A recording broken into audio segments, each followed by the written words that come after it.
আর্মির ইউনিফর্ম দেখলে তার শরীরে অ্যালার্জি আসতো, যাকে যেখানে পেত খুনের জন্য পায়তারা করত।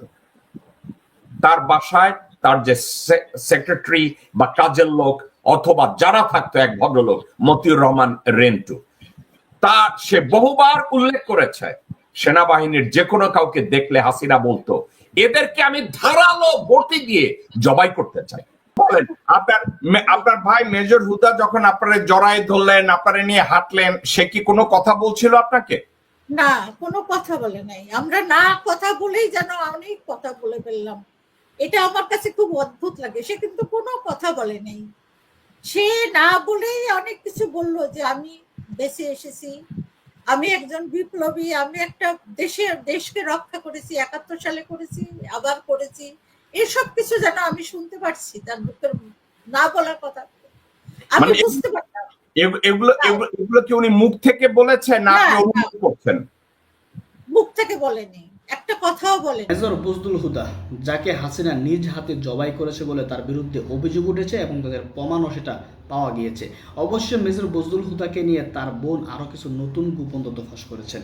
এই তথ্যগুলো মেজর বজলুল হুদা সম্পর্কে শুনলে তার প্রতি শ্রদ্ধা বেড়ে যাবে এবং হাসিনা কত ভয়ঙ্কর সেটাও একটু আরও বেশি জানতে পারবেন। আলোচনা করে জ্যাকব মিল্টন, পাশে ছিলেন মেজর বজলুল হুদার বোন। চলুন আমরা সম্পূর্ণ আলোচনা শুনব। ভারতীয় নাগরিক বাংলাদেশে অনুপ্রবেশ করেছিল একটা কারণে, দেশের জনগণের উপরে প্রতিশোধ নেবে, দেশের ব্যাংক লুট করে, সম্পদ লুট করে নিজেদেরকে বিলিয়নিয়ার বানাবে, তার পরিবারের কুত্তাটার গলায় হীরা মুক্তা জহরত ঝুলিয়ে কুত্তাটাকেও ধনী বানাবে এবং দেশের জনগণকে গুম করবে, দেশের জনগণকে খুন করবে, রাস্তায় হোলি খেলা শুরু করবে, ড্রামা করবে, মানুষের জীবনকে বীতশ্রদ্ধ করে দেবে, মানুষের কথা বলার অধিকারকে কেড়ে নেবে, বাংলাদেশের অস্তিত্বকে মাটির সাথে বিলীন করে দেবে।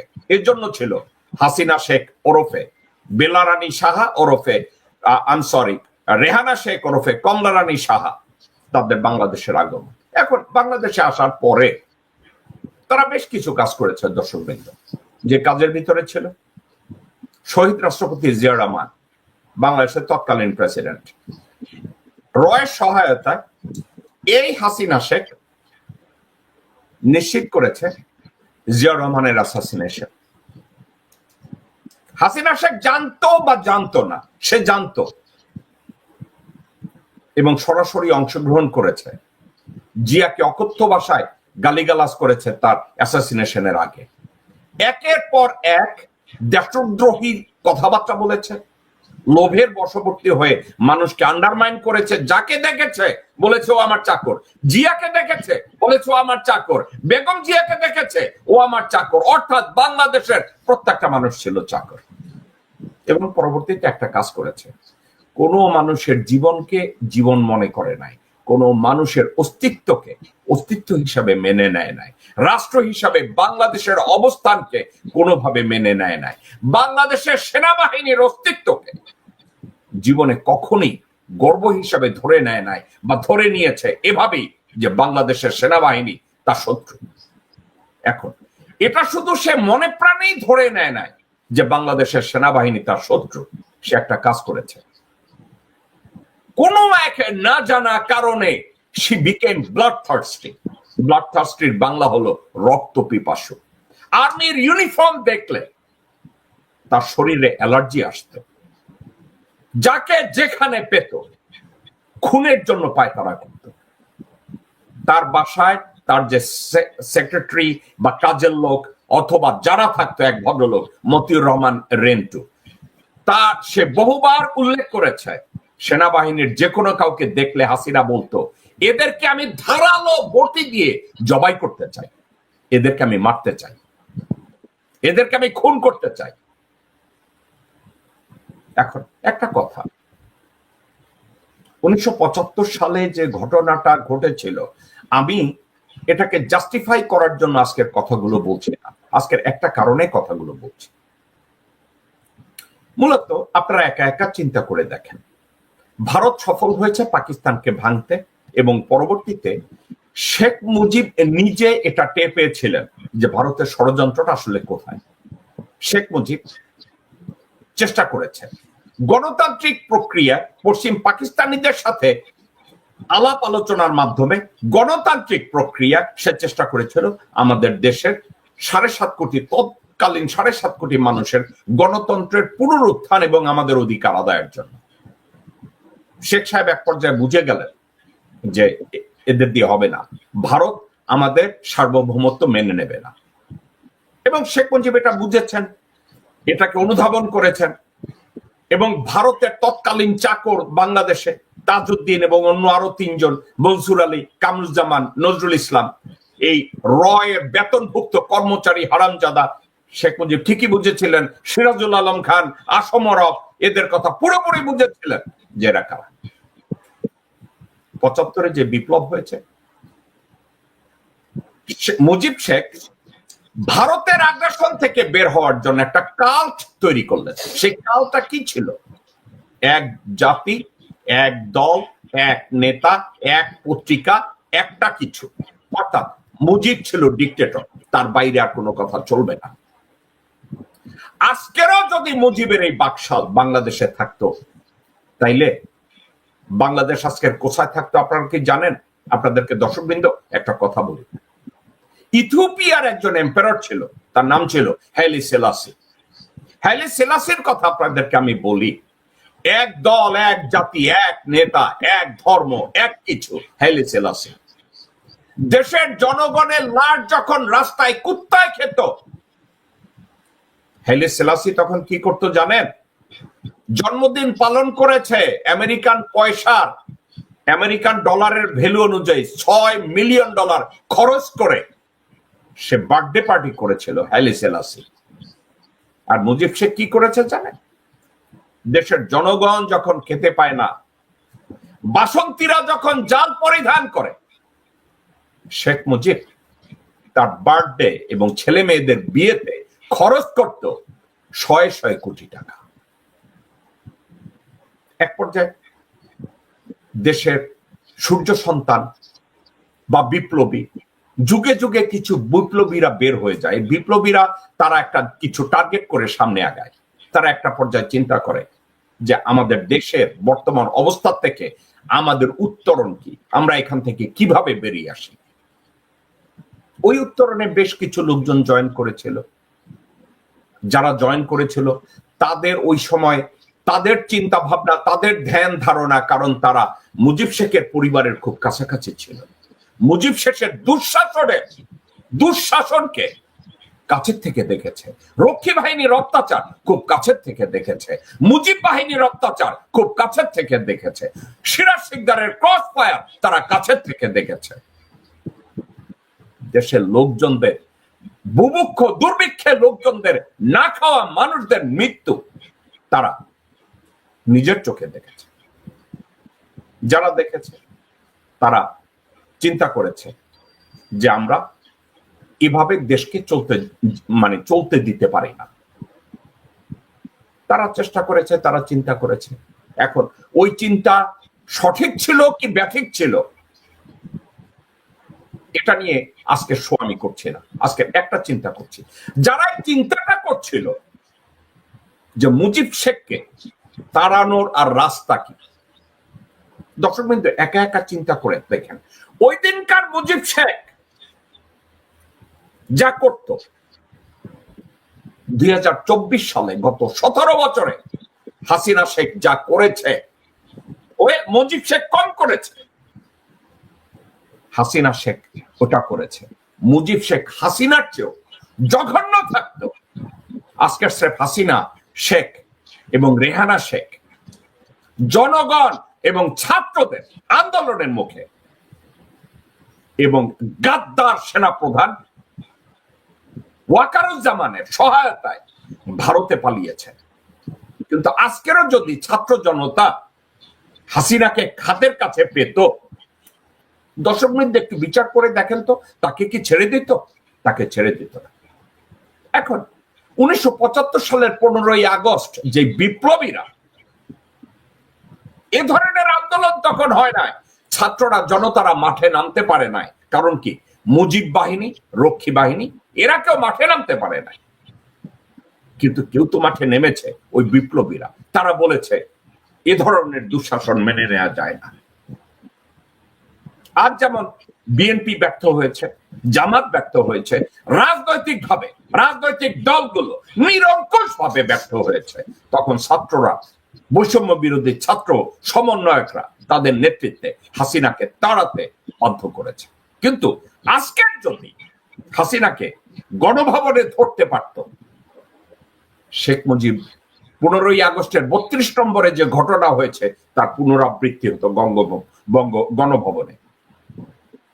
তাইলে ওই বিপ্লবে 1975 সালের 15ই আগস্টে যারা বিপ্লব করেছে, আমি যদি বলি তারা ছিল আজকের ছাত্রদের সমন্বয়ক, যারা বৈষম্য বিরোধী ছাত্রদের যারা চিন্তা করেছে হাসিনার এই দুঃশাসনকে, ভারতের এই দুঃশাসনকে আর মেনে নেওয়া যায় না।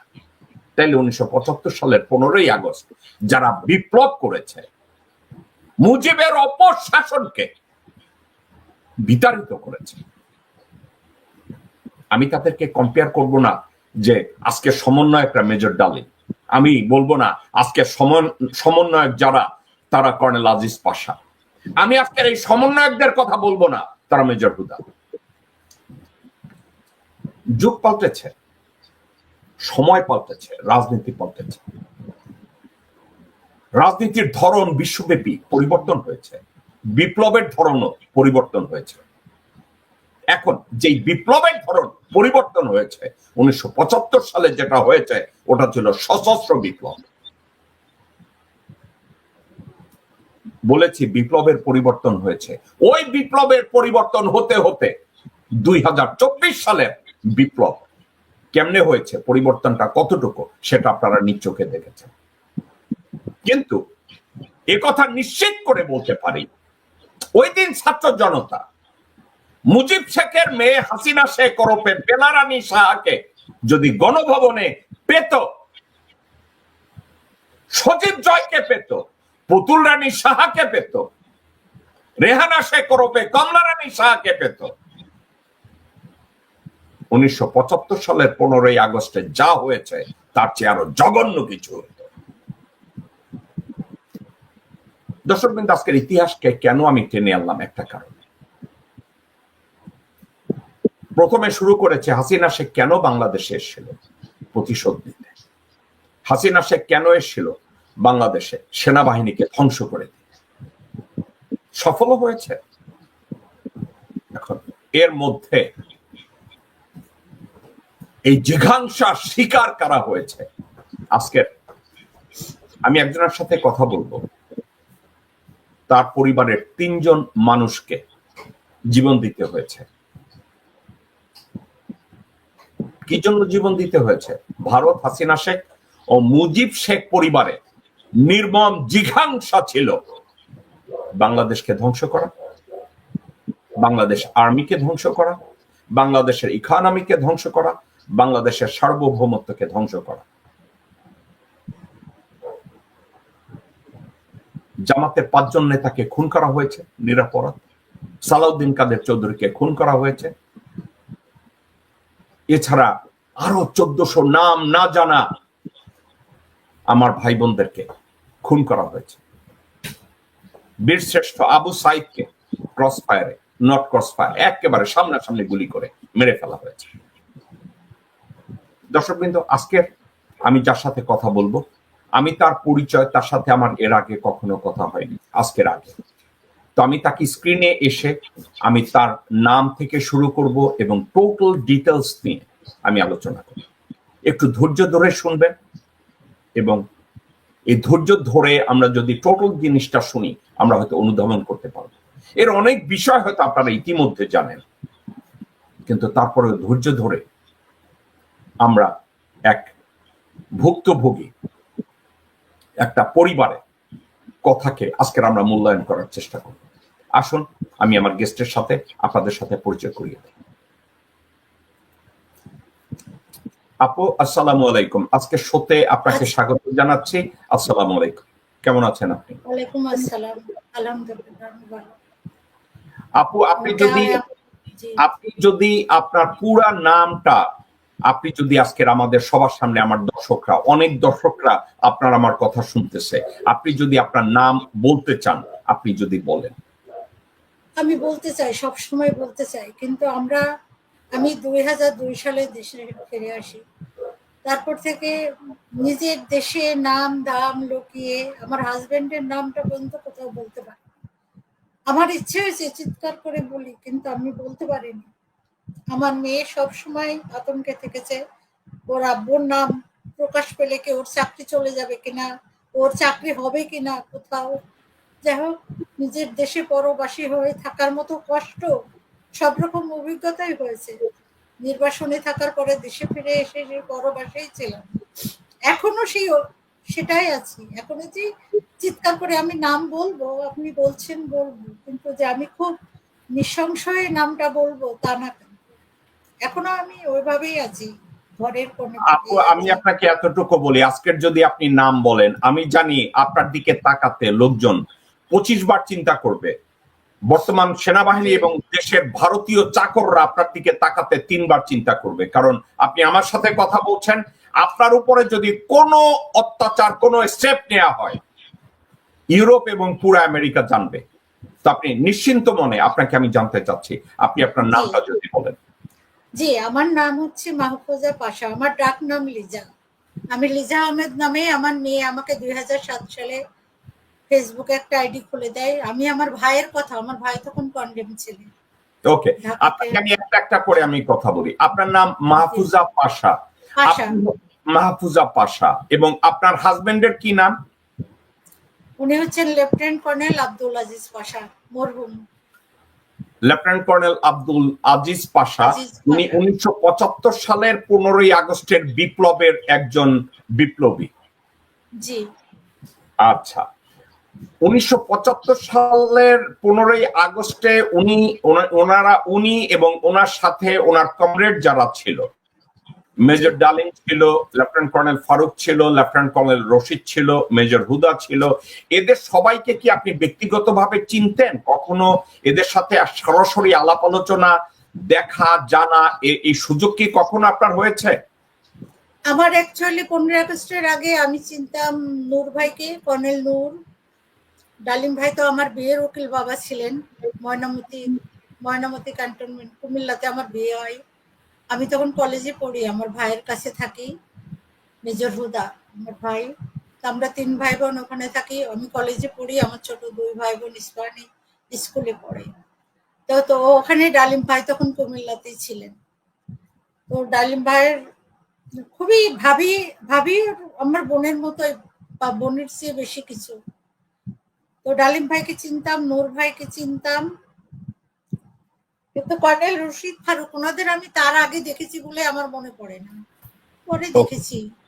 ওকে, আপনাকে এমনি আমি জানতে চাই, আপনার বিয়ের পরে আপনি বলেছেন কে ছিল আপনার উকিল? আপনার উকিল বাবা কে ছিল? আমার উকিল বাবা ছিলেন ডালিম ভাই, কর্নেল ডালিম, আর জেনারেল নূর ইসলাম শিশু। উনি ব্রিগেড কমান্ডার ছিলেন আমাদের। শিশু ভাই এখন কোথায় আছেন আমি জানি না। উনি খুবই আদর করতেন। আমি জেনারেল শিশুকে পার্সোনালি চিনতাম, ওনার সাথে চা খাওয়ার সুযোগ হয়েছে। বাংলাদেশে যখন প্রথম একটা চাইনিজ রেস্টুরেন্ট হয়েছে রাওয়া ক্লাবের পাশে, নামটা ভুলে গেছি, বাংলাদেশের তৎকালীন একটা চাইনিজ রেস্টুরেন্ট হয়েছিল, ওখানে বহুবার জেনারেল শিশুর সাথে, জেনারেল আমজাদের সাথে আমার পরিচয় হয়েছে। এনিওয়ে, তো ওনারা ছিল আপনার উকিল বাবা। জি। আচ্ছা, ওই সময় নিম্নি ভাবি আমাকে বিয়ের দিন সাজিয়ে দেন। আপু আপনার অডিওটা ভেঙে যাচ্ছে, আপনি কি আমার কথা শুনতে পাচ্ছেন?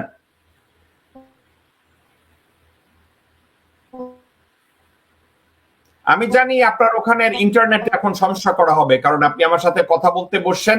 আমি খুব ভালোভাবে জানি বাংলাদেশ সরকারের এই ওয়াকারুজ্জামান, এই হারামজাদা শুয়োরের। আপনি কি আমার কথা শুনতে পাচ্ছেন? আমি জানি আপনার ওখানে এখন ইন্টারনেট স্লো ডাউন করা হবে, কারণ আপনি আমার সাথে কথা বলতে বসছেন। লিজা আপু, আপনি আমার কথা শুনতে পাচ্ছেন?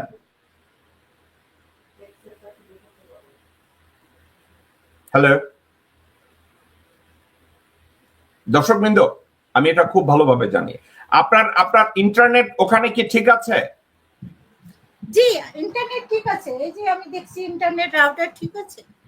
আমি না হলে আমি মোবাইল না ডেটা না, দিয়ে ঠিক করতে আছে। পারি। এখন আমি আপনার কথা শুনতে পাচ্ছি, আপনি কন্টিনিউ করেন। বলি, আহ, আপ- কোথা আপ- থেকে বলছো? আপনি কি আমার কথা শুনছেন? জি, আমি আপনার কথা স্পষ্ট শুনছি। আপনি শুনছেন? জি, আমি আপনি শুনছি। শুনতে পাচ্ছেন? জি একটা সাবজেক্ট হচ্ছে আমার জি সাথে ঢাকায় জি যারাই আমার সাথে দুই একজন টকশো করতে গেছে ক্যান্টনমেন্টে আর্মি বিষয়ক, আপনাদের তখন ইন্টারনেট স্লো করে দেয়া হয় কথা বলার সময়। এটা তাস্তুবা আপুর সাথে কথা বলার সময় হয়েছে, স্লো করে দেয়। আহ, তো যাই হোক, হতে আপনি পারে, কথা বলুন, অবশ্য আপনি কথা বলুন, অসুবিধা নেই। আপনি আমার সবই সাথে সম্ভব। ওকে। যে আপনি এখন বলুন। ওকে, তো আপনার আমি আগের মেমোরিতে যাই। আপনার বিয়ের পরে যখন 15ই আগস্টের বিপ্লবের আগে আপনার কর্নেল পাশা, কর্নেল নূর বা অন্যান্য লোকজনদের এই বিপ্লব সম্পর্কে কোনো মেমোরি কি আপনার মাথায় আছে, যে তারা আপনার না, বাসায় কোনো এরকম মিটিং করেছে, কোনো কিছু? না, কুমিল্লা থেকে তো পরে আমরা চিটাং চলে গেলাম। চিটাং 2-3 মাস ছিলাম। ওখান থেকে আবার আমার হাজবেন্ডের ঢাকায় পোস্টিং হলো জেনারেল আতিকের আন্ডারে। তারপর তো তখন আমার বাসা ছিল স্টাফ রোডে। ওখানে আসতেন নূর ভাই, কম আসতেন, তবে ডালিম ভাই চলে আসতেন মাঝে মাঝেই। উনি আমাকে বোনের মতো ভালোবাসতেন। যাই এটা হোক, আপনার হাজবেন্ড, এই ভদ্রলোক, এটা কি আপনার হাজবেন্ড কর্নেল পাশা? জি, কর্নেল পাশাও যখন মেজর ছিল। এই ছবিটা আমার কাছে ছিল না, আমি কোরোতে গেছিলাম ক্যান্টনমেন্টে, তারপরে দেখি ওদের কাছে। তো আমি ফটো তুলে নিয়ে এসে এটাকে ঠিক করেছি। আমরা এই ছবিটা হারিয়ে ফেলেছিলাম। এটাও আমার হাজবেন্ড, পরের ছবি এটা। ওটা যখন মেজর র্যাঙ্ক দেখছেন, শাপলা পরা। এটা টার্কিতে, আমার ছেলে তখন খুব ছোট। তো আঙ্কারাই তোলা এই ছবিটা। ওকে, এবার আমাকে বলেন, আপনারা যখন চিটাগং থেকে ঢাকায় আসলেন, আপনার জীবনযাত্রা সম্পর্কে আপনার কোনো মেমোরি তখন কাজ করে? ঢাকায় আপনাদের জীবন কেমন ছিল? এবং আপনার হাজবেন্ড, তাদের সাথে ডালিম, মেজর ডালিম এবং কর্নেল নূর, মেজর হুদা, এদের আলাপ আলোচনা কোনো কিছু সম্পর্কে আপনার কখনো কোনো ধারণা ছিল?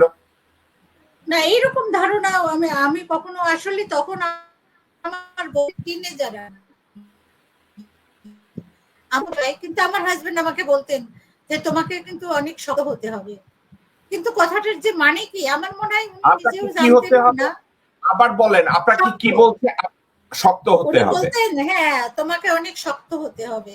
তো আমি তখন আমার বয়স কত, 17 বছর বা জি, 17 বছর কয়েক মাস। তা আমি বুঝতাম না। আমি ভাবলাম কিছু একটা হয়তো, মানে এইরকম কিছু হবে এত দূর আমি চিন্তা করিনি। মনে হতো যে আচ্ছা। কিছু একটা কি দেশে গন্ডগোল হবে, কিছু একটা হবে, ও কেন বলছে এই কথা। ও খুলে বলেনি কখনো। আর আমিও এত বেশি ইন্টারেস্টেড ছিলাম না ওরা কি বলে, ডালিম ভাই, নূর ভাই, ওরা এগুলোতে খুব একটা। নূর ভাইকে পরে দেখছি উনি কম আসতেন। আমার ভাইও এসব নিয়ে কখনোই আমার সাথে কথা বলেনি। আমার ভাই তখন এমআই ডাইরেক্টরিতে ছিল, কর্নেল সালাউদ্দিন ছিল এমআই ডাইরেক্টর তখন। আচ্ছা, তো তো যাই ওনার, হোক, আমার ভাই কিভাবে জড়িত হলো, আমার ভাই কোনো এক, ওরা তো ইন্টেলিজেন্স না, বিভাগে। আমরা ধীরে ধীরে যাচ্ছি আপনার ভাইয়ের প্রশ্নে। আপনার আপনার ভাইয়ের নামটা একটু যদি বলেন, আপনার ভাইয়ের নাম কি? হচ্ছে মেজর বজলুল হুদা, শহীদ মেজর বজলুল হুদা। সে আপনার ভাই। আমরা ওনার প্রসঙ্গটায় আসবো, কিন্তু আগে আমি আপনার হাজবেন্ডের উপর একটু ফোকাস করতে চাচ্ছি। আমি তারপরে ফোকাস করব আপনার হাজবেন্ডের মৃত্যু নিয়ে, তারপরে আমি একটু ফোকাস করতে চাচ্ছি আপনার মেয়ে আফসানা পাশা, তার সম্পর্কে। জি তো জি। আমি যে কথাটা এখন প্রথম আপনার কাছ থেকে জানতে চাচ্ছিলাম, তো আপনি ঢাকায় আসার পরে তখন আপনার বয়স কত ছিল? তখন আমি আমার 18ও হয়নি, 17 ইয়ার্স সামথিং এরকম। মানে আচ্ছা, তখন 18, আমি অনেক বাচ্চা একটা মেয়ে। সবাই এই জন্য বেশি, শিশু ভাই বলেন, ডালিম ভাই বলেন, প্রত্যেকে বেশি আদর করতো আমাকে তুমি করে। সবাই কুমিল্লা ক্যান্টনমেন্ট বিয়ের দিন 2 ভাগ হয়ে গেছিল, একটা বরপক্ষ একটা কন্যা পক্ষ। যাই ওকে, হোক, কন্যা পক্ষ যারা ছিলেন তারা সবাই আমাকে বোনের মতো। কর্নেল হায়দার ছিলেন, অনেক ভালো ভালো। যাই হোক, উনার এখন জেনারেল হালিম, উনি কন্যা পক্ষ ছিলেন। পরে ডিজে ফাই, পরে শুনেছি, আমি দেশে ছিলাম না, উনি ডিজিএফআই ছিলেন, মেজর তো জেনারেল আলী। আপনি আর 1975 সালে যখন 15ই আগস্টের বিপ্লবটা হলো তখন আপনার বয়স কত? তখন কত হবে, এইরকমই 17 ইয়ার সামথিং, ফিউ মান্থস আর কি। আর যেদিন 15ই আগস্ট হলো তার ওই দিনের কোনো অনুভূতি, ওই দিনের কোনো মেমোরি, কোনো স্মৃতি আপনার মাথায় আসে, মনে আসে? অবশ্যই আছে। আমাকে একটু বলেন। আসলে ওর তখন যশোরে যাওয়ার কিছু কথা ছিল, পরের দিন, সম্ভবত পরের দিন 16ই আগস্টে। তো আমরা প্যাক ট্যাপ সব করেছি, ও যাবে। তো আমরা, আমাদের কোনো কিছু ছিল না, টিভিও ছিল না, আমরা পাশে পাশে নাটক দেখতে গেছি টিভিতে, অন্য অফিসাররা ওইখানে এসে আড্ডাও হতো, নাটক দেখাও হতো। তো এর মধ্যে আমার এক আত্মীয় ছিল, আমার ওর ভাইয়ের ছেলে, আমার হাজবেন্ডের ভাইয়ের ছেলে, যে বললো যে এরকম ডালিম আঙ্কেল আসছে, আপনাকে এক্ষুনি ডাকছে বাসায়। তো বললো যে তুমি বসো, আমি আসি, কি বলছে শুনে আসি। তো আমি বসলাম, কতক্ষণ হয়ে গেছে, আসি না। তখন আমি বাসায় চলে আসলাম, তো এসে দেখি ও বাসায় নেই। তখন ওরা বললো যে না, ওই ডালিম আঙ্কেল আর নোরা আঙ্কেল আসছিলেন, খুব তাড়াহুড়া করে আমার কাকাকে নিয়ে গেছে সাথে করে। তাই আমি বললাম এভাবে কেন নিয়ে গেল, চলে যাবে কাল যশোরে, আর আজকে আমাকে না বলে এভাবে চলে গেলে, এরকম তো করে না। তারপরে আমি সারা রাত ঘুমাতে পারলাম না, নানান দুশ্চিন্তায়, কেন এরকম গেল, কি ঘটলো, এরকম হঠাৎ কেন গেল, খুব দুশ্চিন্তায় আমি সারা রাত ঘুমাইনি, কিন্তু খুব দুশ্চিন্তা হতে লাগলো। অনেক কাঁদলাম যে এরকম চলে যাবে, আমাকে না বলে চলে গেল, কোথায় গেল একটু বলে গেল না। তারপরে যখন ভোর হয়ে গেছে, ফজরের আজান দিয়েছে, তখন আমি আমার বাসার সামনে রেল লাইন, আমি হাঁটছি, ওখানে চলে গেলাম। তারপরে অন্যান্য অফিসাররাও বের হয়ে ওখানে হাঁটাহাঁটি করছে। এর মধ্যে দেখি যে ট্রেন লাইনের উপর দিয়ে ট্যাঙ্ক যাচ্ছে কতগুলো। আমার ভিতরে তো একটা উদ্বেগ কাজ করছে, অন্যরা তো জানে না, অন্য অফিসার যারা আছে, আমি তাদের কাছে দৌড়ে যেয়ে বলছি, ভাই কি হয়েছে, কেন ট্যাঙ্ক যাচ্ছে, কেন হঠাৎ ট্যাঙ্ক যাচ্ছে, কেন কি হয়েছে, দেশে কিছু হয়েছে? ওরা বলছে যে না না ভাবে, ওরা তো জানে না আমার হাজবেন্ড বাসায় নেই। এটা সাধারণ এক্সারসাইজ, এরকম হয় মাঝে মাঝে, ট্যাঙ্ক বের হয়, এইটাই হবে, আর কি হবে। আমি খুব উদ্ভ্রান্তের মতো মানে এদিক ওদিক ঘুরছি যে কেন ট্যাঙ্ক, আমার ওদের উত্তর শুনে আমি মানে সন্তুষ্ট হতে পারছি না। আমার খালি মন বলছে কিছু একটা হয়েছে। এর মধ্যে আমার হাজবেন্ডের ছোট ভাই বাসার মধ্যে থেকে যে ভাবি ঘরে আসেন। তো আমি ঘরে ছুটে গেলাম, তো বলে রেডিও শোনেন। তো রেডিও যেটা আপনারা সবাই শুনেছেন, ডালিম ভাইয়ের সেই হচ্ছে তখন ও, আমি ভাবলাম ডালিম ভাই যেহেতু নিয়ে গেছে, তাহলে তো এর সাথে ও আছে। তো তখন সবাই শুনে আমার বাসায় সব ভিড় করে বলে কি, পাশা সাহেব কোথায়, পাশা স্যার কোথায়। আমি বললাম আমি কিছু জানি না, বা চুপ করেই ছিলাম, হয়তো কি উত্তর দিব। তখন সবাই বুঝে গেছে, যা বোঝার। যাই হোক, কোনোরকম ছিল, আশেপাশে সব রিপার্টেড অফিসাররা, ও এখানে ফ্রিডম ফাইটার, একটু বেশি করে চলতো। তো যাই হোক, অনেক 71 সালে অনেক ঝুঁকি নিয়ে সে ডিফেক্ট করেছে পাকিস্তান আর্মির থেকে, যুদ্ধ করেছে, নিজের অস্ত্র নিজে ঘাড়ে নিয়ে। তো এর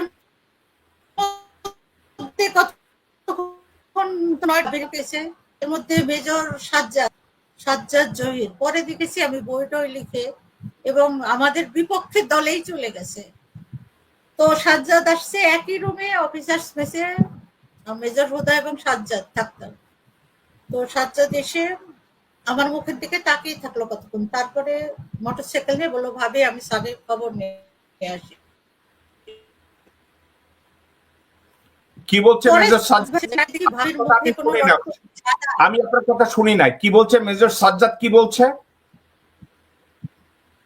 মেজর সাজ্জাদ এসে বললো যে আমার মুখের দিকে কিছু বলে নাই, তখন বলছে আমার মুখের দিকে কতক্ষণ তাকিয়ে থাকলেন, তাকিয়ে থেকে বললেন যে আমি স্যারের খবর নিয়ে আসি। ওকে, তারপর চলে গেল। পরে একদিন বলছে যে আমি কেন গেলাম জানেন ভাবি, আমি তাকিয়ে দেখি আপনার মুখে কোনো রক্ত নেই, একদম সাদা হয়ে গেছে আপনার, কোনো রক্ত নেই সেখানে। কিছু বলছি না, কিন্তু আমার ভিতরে যে এটা কি হলো, কি হলো, কিসের মধ্যে ও গেছে, বা আমার ভাইয়ের খবর কি, আমার ভাইও যে ওখানে তাও আমি জানি না। তো সারাদিন এভাবে কেটে গেছে। আমার হাজবেন্ড কিন্তু আসেন নাই, সাজ্জাদও বোধহয় আর আসে নাই। যাই হোক, সন্ধ্যার পরে, মাগরিবের পরে আমার ভাই এসছেন। দেখলাম আমার ভাই এসে প্রথমে ওকে দেখে আমি বাড়ির বাইরে দৌড়ে গেছি। তখন ও আমাকে একদম বুকের মধ্যে জড়িয়ে নিয়েছে। ও আর আমি, ও আমার বড় ছিল, অনেক বড়, 7-8 বছর, কিন্তু ও আমার বন্ধুর মতো, আমার ভাইয়ের মতো সবকিছু। ও আমাকে অনেকক্ষণ বুকের মধ্যে জড়িয়ে রাখলো। তারপরে বললো যে চল আমরা একটু হাঁটি। আমরা বাড়ির পায়ের সামনে দিয়ে কয়েকবার এই পাশ ওপাশ করলাম। তারপরে ও বাসায় ঢুকেছিল কেন আমার মনে নেই। তারপর বললো যে এরকম তুই বাসার মধ্যে যা, আমাকে কাজে যেতে হবে। আমার ভাই রাত 2টার সময় এসে আমি কি করছি। না, আমাকে একটু বলেন, আপনার ভাই মেজর হুদা যখন আপনারা জড়ায় ধরলেন, আপনারা নিয়ে হাঁটলেন, সে কি কোনো কথা বলছিল আপনাকে? না, কোনো কথা বলে নাই। আমরা না কথা বলেই যেন অনেক কথা বলে ফেললাম। এটা আমার কাছে খুব অদ্ভুত লাগে। সে কিন্তু কোনো কথা বলে নাই। সে না বলেই অনেক কিছু বললো যে আমি দেশে এসেছি, আমি একজন বিপ্লবী, আমি একটা দেশকে রক্ষা করেছি, 71 সালে করেছি, আবার করেছি। এসব কিছু যেন আমি শুনতে পাচ্ছি তার মুখের, না বলার কথা আমি মানে বুঝতে পারতাম। এগুলো এগুলো কি উনি মুখ থেকে বলেছেন না আপনি অনুভব করছেন?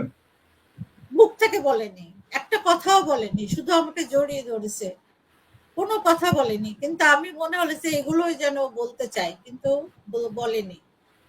অনেক পরে বলেছিল যে আমি চাইনি যে যেখানে আমি থাকবো আমার ভগ্নিপতিও থাকুক, দুইজনেই বিপদগ্রস্ত হতে পারি বা মারাও যেতে পারি, কিন্তু কিভাবে যেন দুইজনই একখানে চলে গেছি। কিন্তু আমার ভাই এটা নাকি চাননি, সব পরে বলতেন ওকে, দুজনে মারা যেতে পারতাম। আচ্ছা, তারপরে আপনার ভাই আপনাকে বাসায় আবার রেখে আবার চলে গেলেন? আবার চলে গেলেন, কোথায় গেলেন আমি জানি না। আপনার হাজবেন্ডের কি কোনো খবর পাননি? না, তারপরের দিন দুপুরবেলা আমার হাজবেন্ড আসছে, দেখলাম যে ইউনিফর্ম টিউনিফর্ম, ঘুম নাই ঠিক মতো, হয়তো খাবার নাই। ওরা তো খুব পরিপাটি হয়ে থাকতো, ইউনিফর্ম কুচকানো, কোনো কোনো জায়গায় কালি টালি লাগা, ময়লা লাগানো।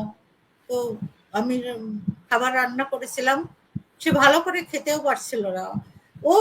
ও খাচ্ছে, সব অফিসাররা দৌড়ে আসছে। স্যার, ও কিন্তু কথাও বলতে পারছিল না ভালো করে, মানে এত বেশি, মানে কি বলবো, যে এত বিধ্বস্ত ছিল। বলছে স্যার কি হয়েছিল বলেন আমাদের, এই বলে। তো বললো যে আমি তো এখন ভালো করে কথাই বলতে পারছি না, আমি চলে যেতে হবে, কিছুই বলতে পারবো না, কিছু তারপর বলতে পারবো না, এই বলে ও আবার চলে গেছে। তখন মানে আমি আর আমার উনি মেয়ে কি কয়েক মাস, উনি কি রেস্ট করেছিলেন? না ইউনিফর্ম করেছেন? না, কিছুই করেন না? কিছুই করেননি, ওইভাবেই আবার চলে গেছে। উনি খেয়ে তারপরে বাইরে গেলেন, আপনারে কোনো কথা বলে না যে সে কোথায় যাচ্ছে বা কি? কোনো কিছুই বলে না? আমি আশা করিনি, কারণ এরকম দেখলাম একটা ট্রমার মধ্যে, তারা নিজের আমার মধ্যে হলো যে এত বড় একটা রিস্ক নিয়েছে, এবং রিস্ক তারা ইচ্ছা করেই নিয়েছে। কিন্তু এই দেশকে তারা যেভাবে ভালোবাসতে দেখেছে, আমি এখন আর দেখি না, সত্যি কথা যেটা বলবো, তারা নিঃস্বার্থ ভাবে। আমি ছোট্ট করে একটা আপনাকে কথা বলি। একদিন আমাদের এখানে একটা সুপার মার্কেট আছে, ওখানে ডিফেন্স অফিসার তাদের ওয়াইফরা একটা ক্যাশ কাউন্টার আছে আলাদা। তো আমি ডিফেন্সের ওই ক্যাশ কাউন্টারে দাঁড়িয়ে আছি। তো এখনকার কোনো লেফটেন্যান্ট কর্নেল হবে, এইখানে সব জুনিয়র অফিসাররা থাকে। যে আপনি, আমি এখন কথা বলি, এত বছর কিন্তু কথা বলি নাই। আচ্ছা, কি হলো? কথা শুনতে পাই নাই, আমি শুনতে পাই। হ্যাঁ, আচ্ছা, আমি কি এটা খুলে ফেলে কথা বলবো, তাহলে শুনতে পারেন না? আপনি ওটা খুলে ফেলেন। ওইটা দিলে জোরে শোনা যায়। আচ্ছা, না তো আমি ক্যাশ কাউন্টারে, ডিফেন্সের ক্যাশ কাউন্টারে দাঁড়িয়েছি। আপনি এখন শুনতে পাচ্ছেন? জি, শুনতে পাচ্ছি। একটা এখনকার লেফটেন্যান্ট কর্নেল বা কর্নেল হবেন আমাকে বলছে যে আপনি ডিফেন্সের এখানে দাঁড়িয়েছেন। নামলাম, শোনেন, আমি শুধু ডিফেন্সের না, এই যে আপনারা আরামে চাকরি করছেন না, এই ক্যান্টনমেন্টে সাজানো গোছানো, এই ক্যান্টনমেন্ট মাথার ঘাম পায়ে ফেলে যারা তৈরি করেছে, পাকিস্তানিরা সব জ্বালায় পোড়ায় দিয়ে গেছিল। তারা, আমি শাহরিয়ার ভাইকে দেখছি, বিএমের ইনস্ট্রাক্টর, কোনো বইপত্র নাই, সব জ্বালায় পোড়ায় দিয়ে গেছে। উনি রাত জেগে বই লিখতেন, ওই কিভাবে মানে ওদের ট্রেনিং দিবে ক্যাডেটদের, নিজের হাতে বই লিখতেন। শাহরিয়ার ভাই খুব ভালো লিখতে পারতেন, খুব ভালো লিখতে পারতেন, ভালো বলতে পারতেন, ভালো। হ্যাঁ, তারপরে কি হলো? আপনি যখন আমাকে, তখন আমি বললাম যে আপনারা এত সুখে চাকরি করছেন, এই ক্যান্টনমেন্ট যারা গড়ে তুলেছে আমি তাদেরই একজন, শুধু ডিফেন্সের না। তারপর তখন খুব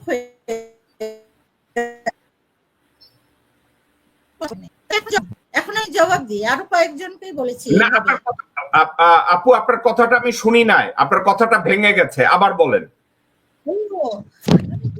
এরকম তো হয় না, আমি তো এখানে আমার বোনদের সাথে কথা বলি।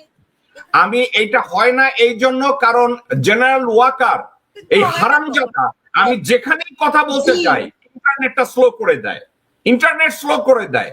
তাস্তোবা মাহা তার ক্ষেত্রে এটা করেছে, ব্রিগেডিয়ার হাসান নাসিরের সময় তাই করেছে, মেজর মহসিনের সময় তাই করেছে, এখন আপনার সময় ওই কুত্তার বাচ্চা তাই করাচ্ছে। এনিওয়ে বলেন। হ্যাঁ, তারপরে আমি আরো কয়েকজনকে, না, আমরা আপনি যখন বললেন তখন তার রেসপন্স কি ছিল? সে মুখ যেমন কেঁচোর মুখে চুন পড়লে বা লবণ পড়লে যাওয়া ওই রকম চুপ হয়ে গেল। মানে সে ভাবতে পারে নাই যে আমি এভাবে জবাবটা দিব, তো কেন দিব না? আমি কেন এত বছর চুপ করে কষ্ট করে থাকবো? নিঃস্ব হয়েছি, সবকিছু হারিয়েছি, কেন? আমরা কিছুই তো পাইনি। আমরা কি প্লট পেয়েছি, গাড়ি পেয়েছি, বাড়ি পেয়েছি, পেনশন পেয়েছি, রেশন পেয়েছি? এখন 2 মাস ধরে আমি করতে যে সিএমএসসি চিকিৎসা 2 মাস পাই, এতগুলো বছর পরে। আমার হাজবেন্ডের একটা নাম্বার আছে, ওই নাম্বারটা দিলে সিএমএস বলতো যে এটা তো একটা নেভি অফিসারের নাম্বার। আমি করে যাই, আমি সিএমএস যাই। এখন এখন ঠিক আছে, 2 মাস মাত্র। এতগুলো বছর আমরা তো এখনো তো সবাই এখানে বা প্লট পেয়েছে, বাড়ি গাড়ি, আমরা কি পেয়েছি? আমার মেয়ে যে হাসি মুখে, আমার মেয়ে যে কষ্ট করে গেছে। আপু আপু আপনার মেয়ের প্রসঙ্গটায় আসে, আমাকে ওই কথাগুলো একটু শেষ করি আমরা। আপনি ওই দিনের পরে আপনার হাজবেন্ড এসে আপনার সাথে কথা বলে বেরিয়ে গেছে, খাওয়া খেয়ে চলে গেছে, তারপরে কি হলো? জি, তারপরে কি হলো? তারপরে মাঝে মাঝে আসতো, চলে যেত মাঝে মাঝে। আর আমার ভাই খুব ঘন ঘন রাত 2টার সময় দেখতে, ও খুব ভয় পেত আমাকে নিয়ে। ও আমাকে পেত, তো রাত 2টায় ও একটু বেশি ইমোশনাল ছিল, খুব মায়াটা বেশি ছিল। ইমোশনাল বলা হবে না, ওর যা আমাদের ভাই বোন সবার চেয়ে ওর এত মায়া ছিল সবার জন্য। তো যখন তখন চলে আসতো, রাত 2টা 3টায় যখন তখন চলে আসতো। আমাকে একটা পিস্তলও দিয়ে গেছিল, আমাকে একটা পিস্তল দিয়ে, আমাকে ওর ইমিডিয়েট ভাই ছিল না, আমি ওর পরে তো আমাকে ভাইয়ের মতো ছোটবেলা থেকে সাইকেল চালানো শিখিয়েছে, গাছে ওঠা শিখিয়েছে, নৌকা চালানো শিখিয়েছে, আমাকে পিস্তল চালানো। 15, এই কথাটা আপনাকে আজকে প্রথম বললাম। 15 আগস্টের পরে ও একটা পিস্তল দিয়ে গেছিল আমাকে। আমার হাজবেন্ডেরও একটা পিস্তল ছিল, ওই পিস্তলটা অফিসে রাখতো। আমার হাজবেন্ড বলতো তুমি খুব ইমোশনাল ভাবে আবার পিস্তল দিয়ে নিজেকে,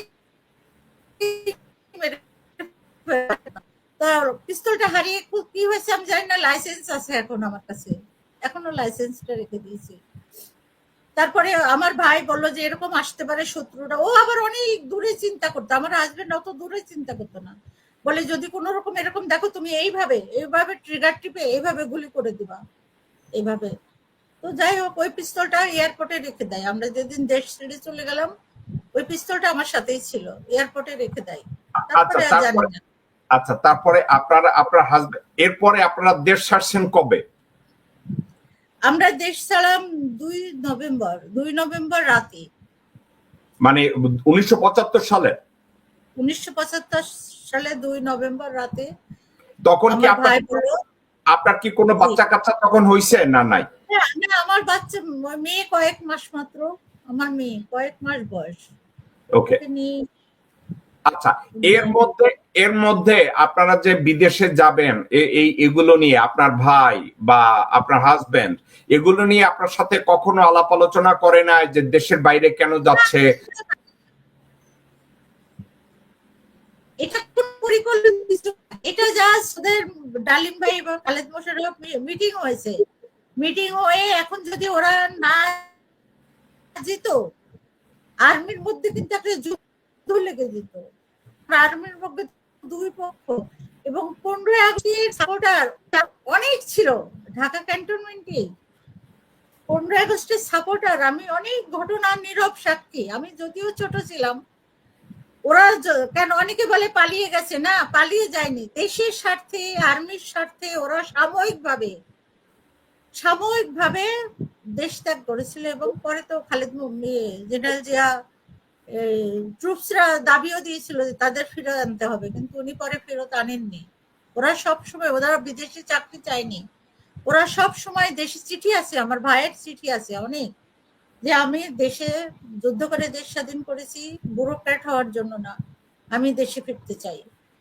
আমার হাজবেন্ড যখন আঙ্কারের প্রেসিডেন্ট হয়ে গেলেন। লিজা আপু, আমরা একটা স্টেপ বাই স্টেপ যাই, কথা হারায় ফেলবো। আপনারা 1975 সালের 2 নভেম্বর আপনারা দেশের বাইরে গেলেন। এখন বাইরে কেন গেলেন আপনি আমাকে বলছেন যে জেনারেল খালেদ মোশাররফের সাথে ডালিম সাহেবের কথা হয়েছে। হ্যাঁ, ডালিম ভাই, নূর ভাই, এদের মিটিং হয়েছে ব্রিগেডিয়ার জেনারেল খালেদ মোশাররফের সাথে। তারপরে বলছে ঠিক আছে তোমরা। এই আলোচনায় আপনার হাজবেন্ড পাশাও ছিল? ও ছিল কিনা আমি শিওর না, কারণ আমি যেটা বলতে চাই মানে 100% শিওর হয়ে বলছি। আমার মনে হয় ও না থাকারই সম্ভাবনা বেশি। কেন? বেশিরভাগ ক্ষেত্রে অনেক জায়গায় ডালিম ভাই এবং নূর ভাই যেত, ও মনে হয় ছিল না। ডালিম ভাই আর নূর ভাই ছিল। আমি যেটা ডালিম ভাইয়ের বইতেও আছে এই বিষয়ে, বিশদ ওই যে যা করেছি, যা দেখেছি, বা আরেকটা আছে জিয়াটু খালেদা, আরেকটা বই। আচ্ছা, এরপরে তো আপনার 2 নভেম্বর আপনার হাজবেন্ড আপনাকে বললো যে আমাদের বাইরে যেতে হবে, গুছাও চলো যাই, সাবজেক্ট এইরকম? আমার হাজবেন্ড কোনো রাতে বাসায় থাকতেন না, ওই রাতেই বাসায় আসছিলেন, কেন যেন বঙ্গভবন ছেড়ে বাসায় ছিলেন। তো রাত 2টার দিকে আমার ভাই ফোন করে বললো যে এরকম তোমরা অন্য বাসায় যে চলে যাও, এই রাতটা বাসায় থেকো না। ওকে। তো আমরা ওই কাছে আস্তে করে বাচ্চাটাকে নিয়ে ওই আমার আব্বার একটা ফ্রেন্ডের ছেলে মেজর, তার বাসায় ছিলাম রাত্রে। সকালে আবার চলে আসলাম। তারপরে আমার ভাই বললো তোমরা সুটকেসে কিছু কাপড় চোপড় নিয়ে বঙ্গভবনে চলে আসো। তারপর তখন বঙ্গভবনে চলে গেলাম। তো ওখানে যে দেখি সবাই আছে, নিম্মি ভাবি টাবি সবাই কান্নাকাটি করছে, আত্মীয় স্বজনের সাথে ফোনে কথা বলছে। আর আমি তো কাউকে বলারই সুযোগ পাইনি, আমার মা বাবা থাকে না অন্য জেলায়, তারপরে সুযোগই পাইনি। তারপর সবাই আসলো। তারপরে আমরা একটা ফকারে উঠলাম, উঠে চিটাং থেকে ফুয়েল নিল, আমার যতদূর মনে আছে চিটাং থেকে ফুয়েল নিয়ে তারপরে ব্যাংককে যে প্রথম, আমি আগে তো বিদেশে যাইনি, ওইটাই প্রথমে। কিন্তু আমি কাজ জানি 15 আগস্ট সবসময় স্বপ্ন দেখতাম যে আমরা চলে যাচ্ছি, হেলিকপ্টারে যাচ্ছি, কখনো প্লেনে যাচ্ছি, এই স্বপ্নটা সবসময় দেখতাম। আমি জানি না কেন। আপনারা কি করলেন? বঙ্গভবন থেকে আপনারা একটা ফকার আপনাদেরকে পিক আপ করলো? হ্যাঁ, ওখান থেকে সোজা চিটাং গেলাম।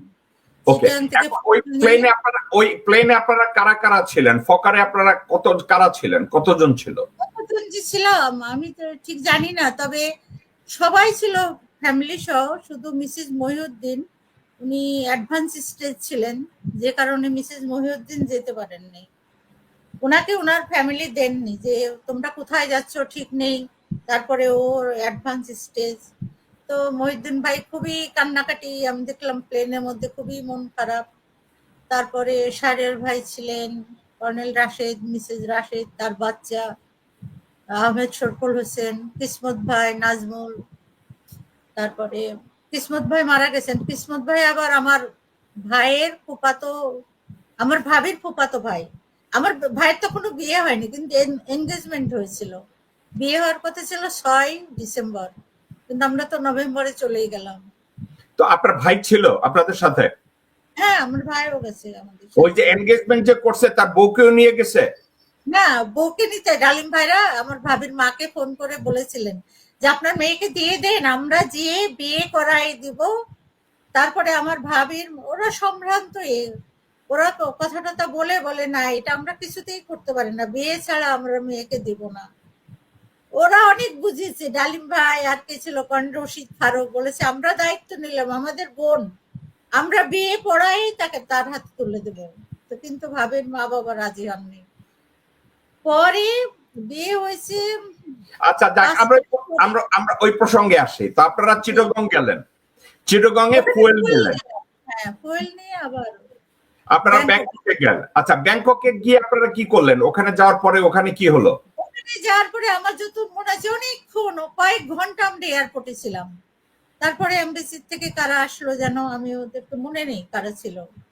হ্যাঁ, মানে আমি ছোট বাচ্চা নিয়ে, বাচ্চা অনেক অসুস্থ হয়ে গেল, কাঁদছে, নতুন জায়গা। আবার আমি ব্যাংককে ঠিক আমি কি যেন একটা স্মেল পেতাম, আমি অনেক কিছু খেতে পারতাম না। 1 মাস ছিলাম মনে হয়, আমি অনেক ওয়েট লস করেছি। আমি হোটেলের পরে হোটেলে নিয়ে গেল এমবেসি থেকে লোকজন এসে, ভিক্টরি একটা হোটেল ছিল, এখন নাকি নেই। হ্যাঁ, আমার ভাই পরে আমার ভাবিকে ওই হোটেলটা দেখাতে আবার ব্যাংকক নিয়ে গেছিল, বলে ও যে আমি তোমাকে ছাড়া এই হোটেলে ছিলাম, তোমাকে দেখাতে। ভাবিকে নিয়ে তো গেছে। আপনাদেরকে হোটেলে নিয়ে গেল এম্বাসির লোকজনরা এসে, বাংলাদেশ এম্বাসির লোকজনরা?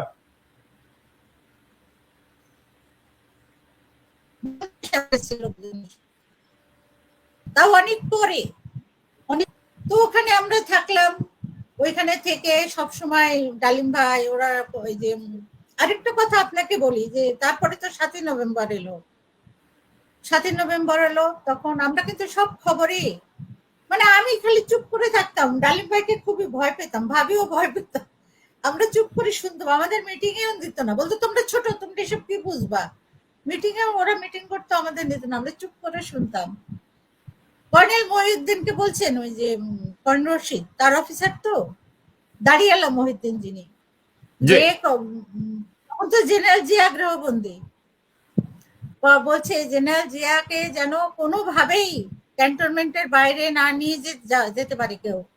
তুমি যাও টুফিল্ড রেজিমেন্ট। টুফিল্ড রেজিমেন্ট কার? জিয়ার না কিন্তু, এটা না, হচ্ছে কর্নেল রশিদ মেজর মহিউদ্দিনের রেজিমেন্ট।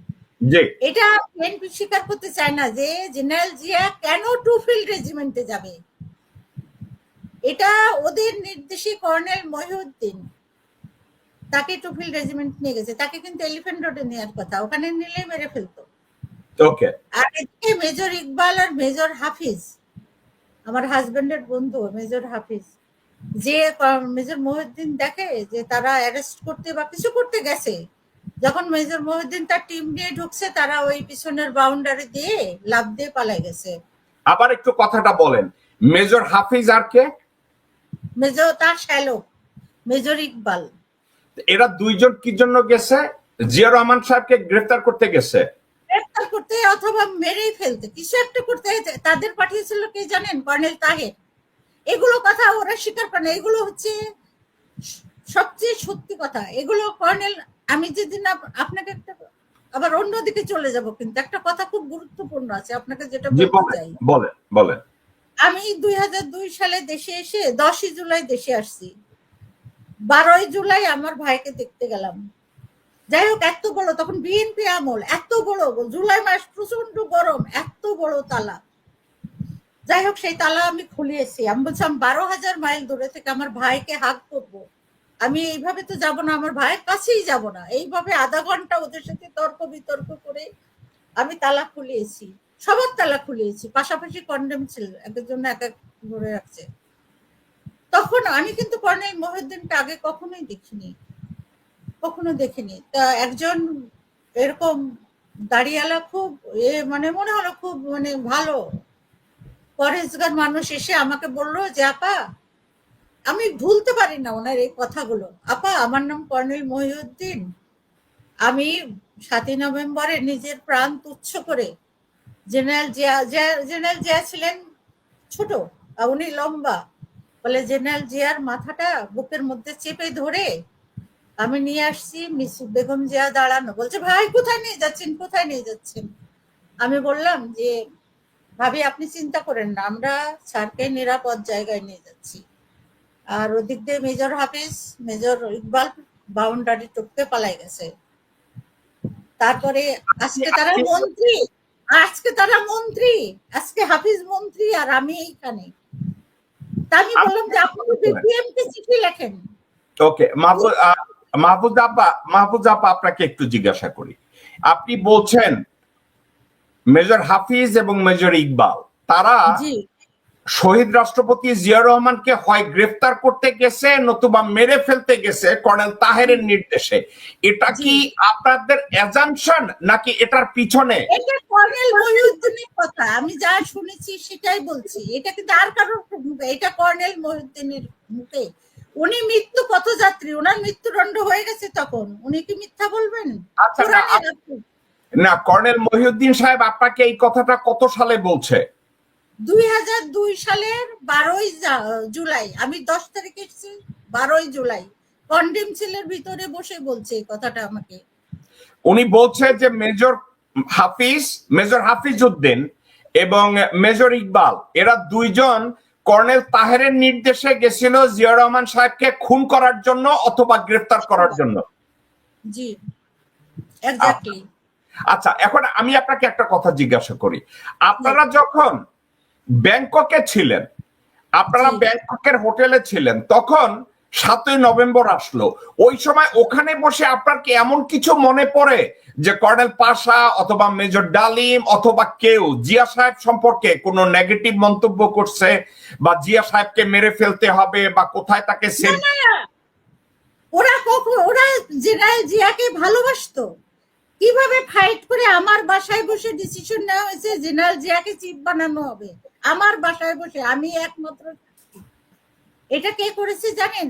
এটা ডালিম ভাই, পাশা, এই দুইজন মিলে। আর কর্নেল রশিদ ফারুক চিফ বানাবে জেনারেল খলিলকে, কিন্তু জেনারেল খলিল ফ্রিডম ফাইটার না, উনি রিপাট্রিয়েটেড অফিসার। এরা বানাবে না। এই ডালিম ভাই আর আমার হাজবেন্ড তো ফ্রিডম ফাইটার ছিল, ওর মধ্যে সহ্যই করতে, কি কারণে আমি জানি না। আমি ওকে বোঝাতাম এরকম করো না, এরকম করো না। মানে কে সহ্য করতে পারতো না? কে সহ্য করতে পারতো না? আমার হাজবেন্ড বলতো ওরা তো পাকিস্তানে আরামে বসে থেকে এসছে, তারপরে এসে আবার ফুলের টব রেখে আসছে, মুরগি রেখে আসছে, দুঃখ করে। আর আমরা তো জীবনই হারাতাম, দেশের জন্য আমরা এত কিছু করেছি। তারা তো জিয়া সাহেবকে আর্মি চিফ বানানোর পক্ষে কে ছিল তখন? একমাত্র আমার ভাইয়ের কথা বলবো না, ও ছিল, কিন্তু ও অনেক জুনিয়র, বুঝছেন, ও অনেক জুনিয়র, ওর তো সিনিয়রদের মধ্যে এভাবে ও বেয়াদব ছিল না। কিন্তু আমার হাজবেন্ড, আমার ভাই একই পথের পথিক সব সময়। আমার হাজবেন্ডকে ওর জীবনের আদর্শ মনে করত। কাজে আমার ভাই জিয়াকে বানাতে হবে বলেনি, তবে অবশ্যই সমর্থন, তার 100% সমর্থন ছিল। আমার বাসায় ডালিম ভাই বলছে, ডালিম বদিউজ্জামান রোডে থাকতাম তখন আমরা, শহীদ আমরা ঢাকা কেন চিটাং থেকে এসে কোনো বাসা পাচ্ছি না, কয়েক জায়গায় থাকছি, শেষে স্টাফ রোডে ছিলাম। তখন বদিউজ্জামান রোডে এক বাসায় থাকতাম, ওইখানে বসে ডালিম ভাই অনেক খেতেন। লিজা এটা আনো, লিজা এটা আনো, সব আনো। তারপর বলে কি লিজা আর কি আছে, আমার খেজুরের গুড় আছে, বলে আনো। উনি খেজুরের গুড় কামড় দিয়ে খেতে খেতে বলছে একদম ওদের শেষ করছে। কর্নেল রশিদ ফারুকের কথা বলছে, ওদেরকে একদম দেখে নিব, যদিও ওরা জেনারেল খলিলকে চিফ মানে কি করে আমি দেখে নিব, একদম মেরে। ওনার খুব, উনি তো বডি বিল্ডার ছিলেন, অত্যন্ত শক্তিশালী একজন মানুষ, এতগুলো বুলেট খেয়েছে, এত আঙ্গুল নাই, তারপরেও কিন্তু উনি অত্যন্ত শক্তিশালী। জেনারেল জিয়া ছাড়া সিনিয়রদের মধ্যে জেনারেল জিয়াকে তারা টাচ করতো। জেনারেল জিয়ার একটা ভুল ধারণা সবার মধ্যে আছে যে এরা জিয়ার বিরুদ্ধে ছিল, কখনোই না, এটা সম্পূর্ণ মিথ্যা। আমি প্রথম দিকের কথা বলছি। জিয়াকে অত্যন্ত ভালোবাসতেন এবং শ্রদ্ধা করতেন, বিশ্বাস করতেন। সবচেয়ে বড় কথা, জিয়ার প্রতি তাদের পূর্ণ আনুগত্য ছিল, এটা আমি নিজে দেখেছি, পূর্ণ আনুগত্য জিয়ার প্রতি ছিল। এবং জিয়াকে আপনারা যখন ব্যাংককে ছিলেন, ব্যাংকক থেকে আপনারা শুনতেন যে ডালিম সাহেব ঢাকায় কমিউনিকেট করছে, কারোর সাথে কথা বলছে? কর্নেল রশিদ বলতেন, ফারুক ভাইকে আমি মনে নেই, অবশ্যই বলতেন, ডালিম ভাই তো বলতেনই। তখন তো এত ছিল না, তখন অনেক কষ্ট করে কল করতে হতো ল্যান্ড ফোনে। তারপর তো যাই হোক, এই যে কর্নেল মহিউদ্দিন কেন কিভাবে মহিনুল রোডে গেলেন 7ই নভেম্বরে, বলেছেন ডালিম ভাই বলেছেন যে জেনারেল জিয়াকে যেন কোনোভাবেই ক্যান্টনমেন্টের বাইরে যেতে দেওয়া না হয়, তুমি যে ফিল্ডে নিয়ে যাও। কর্নেল মহিউদ্দিনের এটা কে বলছে? জেনারেল জিয়া এই কথাটা আপনাকে কর্নেল মহিউদ্দিন বলছে যে জিয়া সাহেবকে যেন ক্যান্টনমেন্টের বাইরে নেওয়া না হয়? না, উনি এই কথাটা বলেন নাই, এটা আমি ব্যাংককেই জানি। কে বলছে এই তো কথা? ব্যাংককেই জানি। এটা কে বলছে? ডালিম ভাই বলছে, কর্নেল রশিদ বলছে, কর্নেল রশিদ এবং ডালিম ভাই। কি বলছে যে জিয়া সাহেব? কর্নেল মহিউদ্দিন বলছে, ওনারা কি বলছে? বলছে জেনারেল জিয়াকে যেন ক্যান্টনমেন্টের বাইরে কোনোভাবেই কেউ নিতে না পারে, ক্যান্টনমেন্টের মধ্যেই তাকে রাখতে হবে। ওকে। এবং তার রেজিমেন্টই সবচেয়ে নিরাপদ। এবং কর্নেল রশিদ তার ট্রুপসরা চেনে যে আমাদের স্যারের নির্দেশ ওনাকে এখানে আনা হয়েছে, সবাই নিরাপত্তা দিয়েছে ওনাকে ওখানে। এবং ডালিম ভাই, এটা আমি জানি না, পরে ডালিম ভাই আমাকে বলেছে জেনারেল জিয়ার সাথে ব্যাংকক থেকে ট্রুপ ফিল্ডে যাওয়ার পরে কর্নেল মহিউদ্দিন ডালিম ভাইয়ের সাথে, কর্নেল রশিদের সাথে জিয়ার ফোনে কথা বলাই দিয়েছে। ওকে, তারপরে কি হলো? এই 7ই নভেম্বরের পরে ব্যাংককে আপনারা ছিলেন, এরপরে কি হলো? জিয়া সাহেব বিপ্লবে তো উনি সফল হলেন, উনি বেরিয়ে গেলেন, খালেদ মোশাররফ মারা গেল। হ্যাঁ, তারপরে খালেদ মোশাররফের মারা সম্পর্কে আপনারা কিছু জানেন? ওনাকে কিভাবে মারা হয়েছে? আমি আসলে জানি না। ওনারাও কিন্তু, আমি যতদূর জানি, কর্নেল হায়দারকে খুব ভালো করে চিনতাম, কুমিল্লাতে ছিলেন উনি। ওনারাও কিন্তু দেশপ্রেমিক। কিন্তু ওনার যাই হোক, আমার মনে হয় আমি যেটা বুঝেছি আর্মিতে থেকে, ছোট হলো যেটা বুঝেছি, এই যে ফ্রিডম ফাইটারদের মধ্যে একটা বিভেদ সৃষ্টি করা, এটার সব নাটের গুরু হচ্ছে জেনারেল এরশাদ। জেনারেল এরশাদকে যখন সেনাপতি বানায়, তখন ডালিম ভাই চায়না থেকে এসে অনেক নিষেধ করেছিলেন যে এই রিপার্টেড অফিসারকে ইন্ডিয়া থেকে ডেকে এনে আপনি আর চিফ বানাবেন না। কিন্তু জেনারেল জিয়া মনে করছিলেন, যেটা ডালিম ভাই ধারণা, যে অফিসারকে চিফ বানালে অনুগত হয়ে থাকবে, আর ফ্রিডম ফাইটারকে বানাইলে সে হয়তো আমার উপরে কোনো সময় খড়গ তুলতে পারে, অনুগত হয়ে থাকবে। এরপরে আপনার কথা বলেন, আপনারা ব্যাংকক থেকে তারপরে আপনারা কোথায় গেলেন? হ্যাঁ, আমরা 1 মাস মতো ব্যাংককে ছিলাম। তারপরে ব্যাংকক থেকে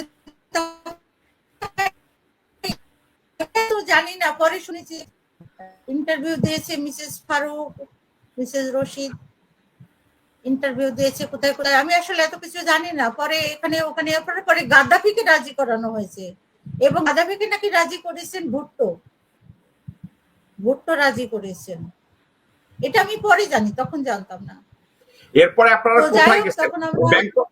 ব্যাংকক থেকে কোথায় গেলেন? আমরা লিবিয়াতে গেছি। লিবিয়াতে গাদ্দাফি রাজি হলো আমাদের নিতে, তখন আমরা বেনগাজিতে। উনি আমাদের, আমি ওনার কাছে অনেক কৃতজ্ঞ। গাদ্দাফি আমাদের জন্য অনেক করেছেন, এটা অস্বীকার করতে হবে। উনি আমাদের ওমর খয়াম সবচেয়ে বড় 5 স্টার হোটেলে রাখছেন প্রায় 3-4 মাস। ওখান থেকে আমরাই পরে বলেছি যে আমরা বাসায় যেতে চাই, রান্না বান্না করে খেতে চাই, বাসায় যেতে চাই।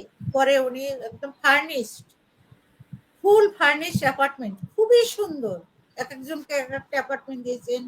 আমাদেরকে কত দিনার করে যেন মাসে দিতেন, যেটা দিয়ে আমরা বাজার করতাম, রান্না করতাম, ঘুরতাম, এবং আমাদেরকে বিভিন্ন জায়গায় একদম লাক্সারি বাসে বিভিন্ন জায়গায় ঘুরিয়েছেন, টুরিস্ট স্পটে। আপনি আমাকে এইমাত্র একটা কথা বলছেন যে ভুট্টো কর্নেল গাদ্দাফিকে রাজি করাইছে, মানে এর ভিতরে ভুট্টো আসলো কোথা থেকে, আমাকে যদি একটু বলেন। এক জায়গায় পড়েছি, এই সম্বন্ধে আসলে ডালিম ভাই ভালো বলতে পারবেন। আমি মনে হয় ডালিম ভাই যে কিভাবে, আমার পুরাটা মনে নাই, যে ভুট্টো রাজি করেছেন বা যোগাযোগ করে দিয়েছেন।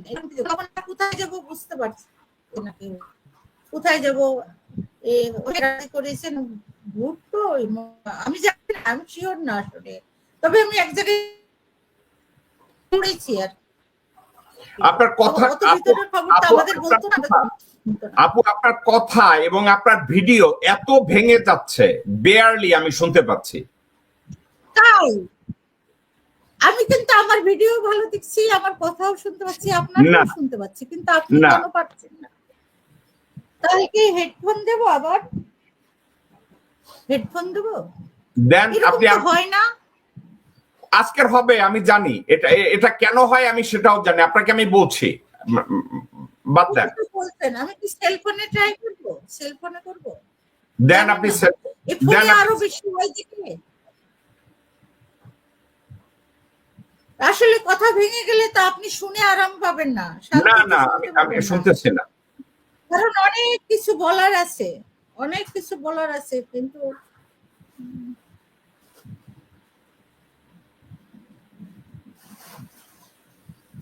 এখন এই লিঙ্ক ধরে যে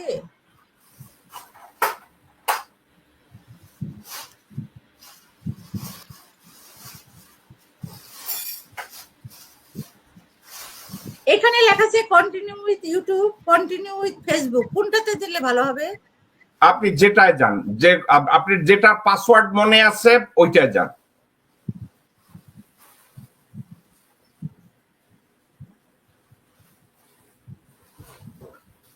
ও ফেসবুকের পাসওয়ার্ড না, এটা আবার আমার মেয়ের নাম আসছে, ওর ফোন তো। আপনি আরেকটা কাজ করতে পারেন আপু। এখানে হচ্ছে না, আমার মেয়ের নাম ওকে, আসছে, ও ঠিক আছে। আমার আপনি মেয়ের ফোন তো ওটা। আপনি একটা কাজ করতে পারেন, আপনি এই যে ল্যাপটপ থেকে আপনি সাইন আপ করে আবার ওই লিঙ্কটা ক্লিক করে ঢুকতে পারবেন? পারবো মনে হয়, দেখবো। হ্যাঁ দেখেন। আচ্ছা, কিন্তু এটাতে ওই মেয়ের নাম এসে যাচ্ছে।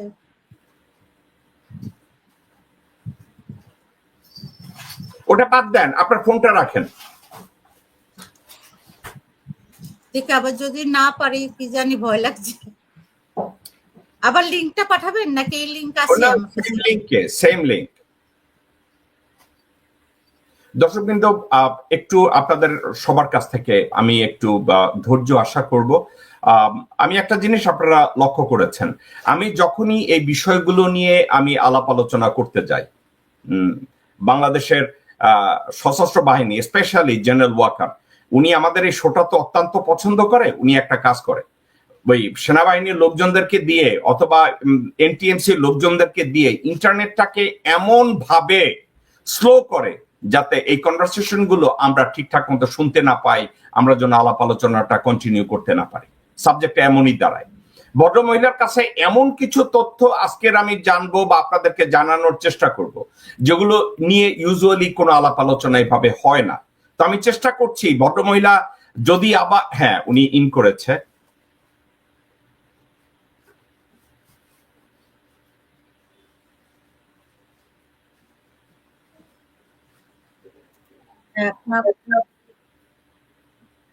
এখন কি, এখন কেমন শোনা যাচ্ছে?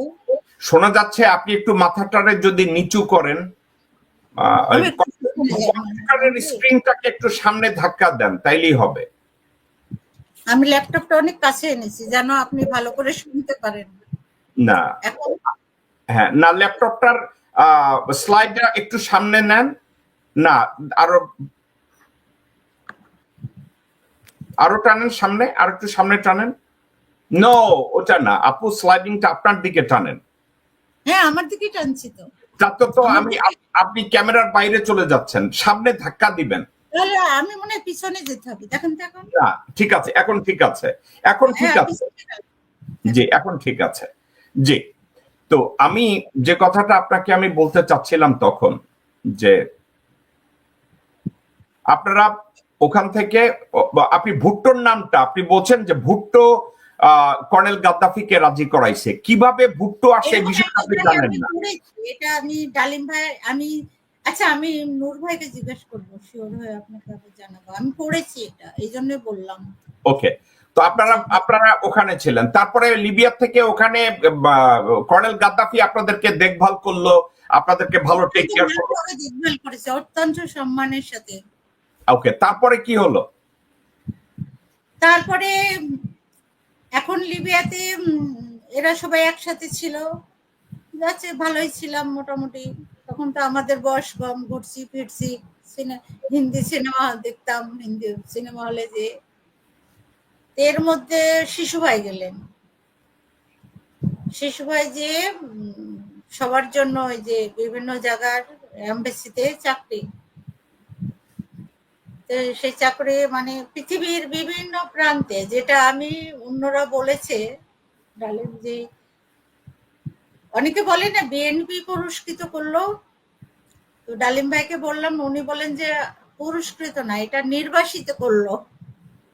নির্বাসিত মানে আমার ভাইকে দিল ইসলামাবাদে, বাংলাদেশ এমবেসিতে, আমাদের দিল অ্যান্টার্কটিকার কাছে, আর্জেন্টিনায়। এইভাবে সবাইকে পৃথিবীর উত্তর দক্ষিণ পূর্ব পশ্চিম চড়াই দিল। কিন্তু কর্নেল রশিদ ফারুক ওনারা বললেন আমরা চাকরি করব না। তোমরা ঠিক আছে, তোমরা না করলে থাকো। কিন্তু একটা কথা বলে যে এরা জিয়ার বিরুদ্ধে কু করেছে, এই করেছে, এটা সম্পূর্ণ মিথ্যা, সম্পূর্ণ মিথ্যা কথা।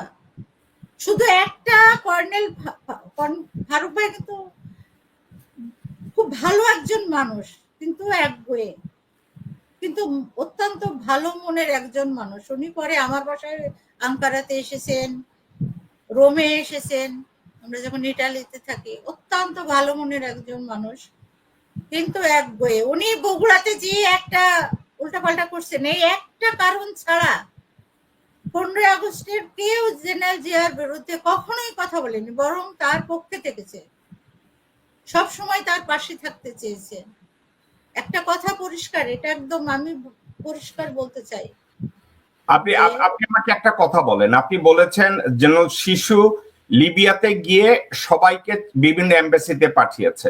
তো এখন বাইরে এই ধরনের একটা কনভারসেশন আছে যে 1975 সালের 15ই আগস্টে মুজিব শেখের খুনিদের জিয়া পুরস্কৃত করছে, বিষয়টা কি এরকম?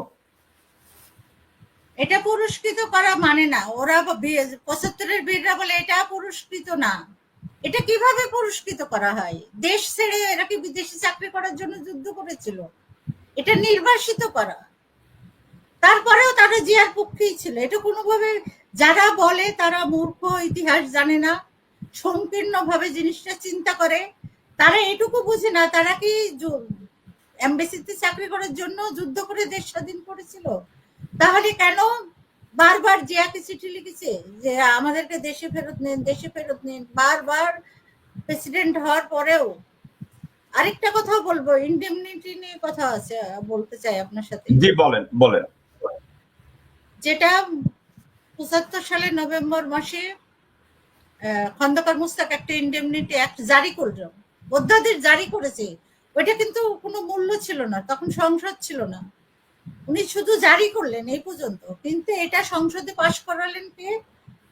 প্রেসিডেন্ট জিয়াউর রহমান 79-এর এপ্রিলের মাসে সম্ভবত, 79 উনি নিরঙ্কুশ সংখ্যাগরিষ্ঠতায় সংসদে পাশ করে ইন্ডেমনিটি একটা পঞ্চম সংশোধনী অংশ করলেন। এটা বিএনপি মানতে চায় না। এটা কি আমার কথা? এটা ইতিহাসের কথা, এটা বাংলাদেশের উইকিপিডিয়া সবখানেই আছে। একটু শেষ করতে দেন। ইন্ডেমনিটি অ্যাক্ট প্রথমে জারি করলেন খন্দকার মোস্তাক। জি। তখন পার্লামেন্ট ছিল না। না। তখন পার্লামেন্ট কেন? আওয়ামী পার্লামেন্ট কই গেছে তখন? না না, 75-এ পার্লামেন্ট সবকিছু ক্যাবিনেট ভেঙে দিয়েছে না, তখন তো কোনো সংসদ এসব ছিল না। ওই সময় এমপি মন্ত্রী ছিল না। মন্ত্রী ছিল, এমপি তো কই ছিল? এমপি না, আপু তখন সংসদও ছিল, তখন সংসদও ছিল।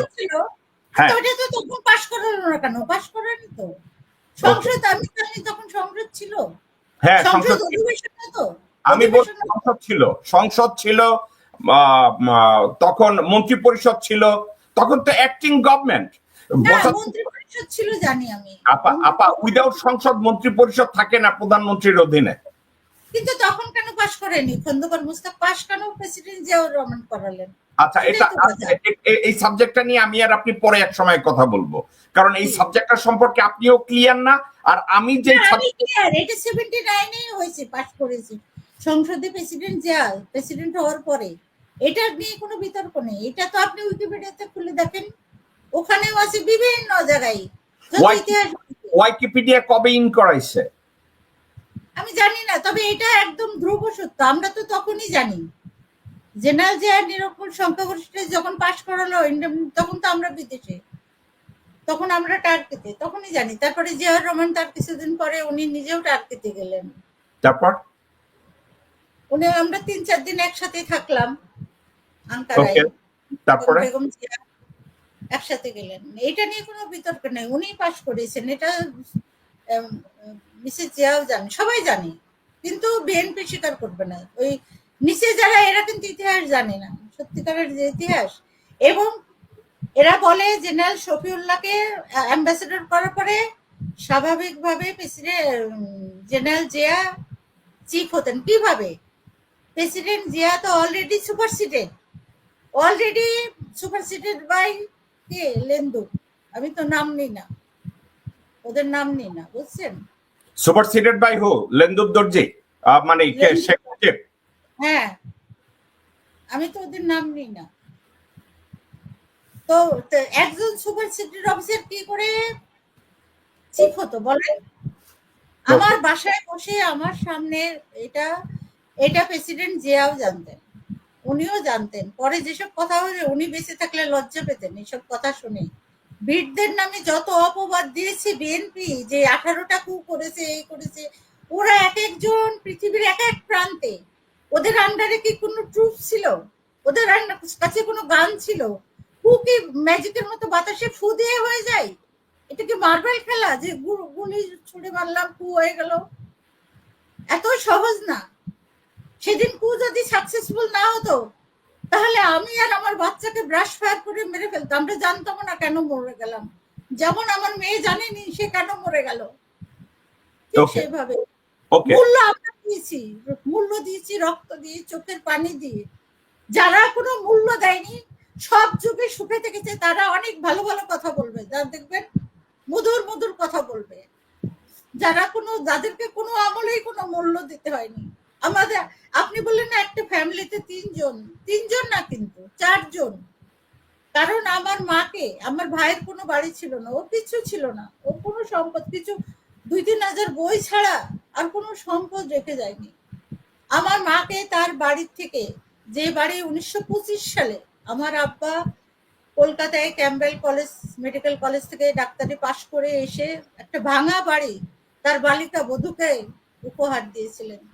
সেই বাড়ির থেকে 96 সালে আমার মাকে বের করে দিয়ে তালা মেরে ভেঙে চুরি তছনছ করে সবকিছু থানায় নিয়ে গেল, আলমডাঙ্গা থানায়। কে এটা করলো? এটা কে করলো? ওই যে পিশাচিনী, শেখ হাসিনা। একটা কাজের জন্যই বাংলাদেশে আসছিল, একটা কাজ করবে বলেই সে ক্ষমতায় গিয়েছিল, ওর তো আর কোনো কাজ ছিল না। আপনাদের বাবার বাড়ি, যেটা কেনা বাড়ি, সেই বাড়ি থেকে আপনার মাকে বের করে দিল? বের করেই দেয়নি, সমস্ত বাড়ি তছনছ করে ফার্নিচার ভেঙে চুরে ট্রাক এনে সব কিছু থানায় নিয়ে গেছে। কেন? কারণ সে বজলুল হুদার মা। আমার একটা মিরপুর 2 নম্বরে বাড়ি ছিল, ছোট দোতলা, ছোট্ট। আমার বয়স্ক বড় বোন ছিলেন, ওনার হাজবেন্ড, দুইজনই বয়স্ক। ওনাদের রাস্তায় নামিয়ে জিনিসপত্র সব রাস্তার মধ্যে ফেলে আমি সব রেখে গেছিলাম। সেই বাড়িটাও তো ভেঙে চুরে তালা মেরে রেখে দিছিল না। আমি যখন দেশে আসি 2002 সালে, আমার পায়ের নিচে 1 ইঞ্চি মাটি নেই, মেয়ের হাত ধরে আসছে, 2টা সুটকেস নেই, 29 বছরের সংসার। সারা ইউরোপ ঘুরে আমি খালি পর্সেলিন, ক্রিস্টাল এসব কিনতাম, যে একদিন দেশে যাবো, একটু সুন্দর করে ঘর সাজাবো।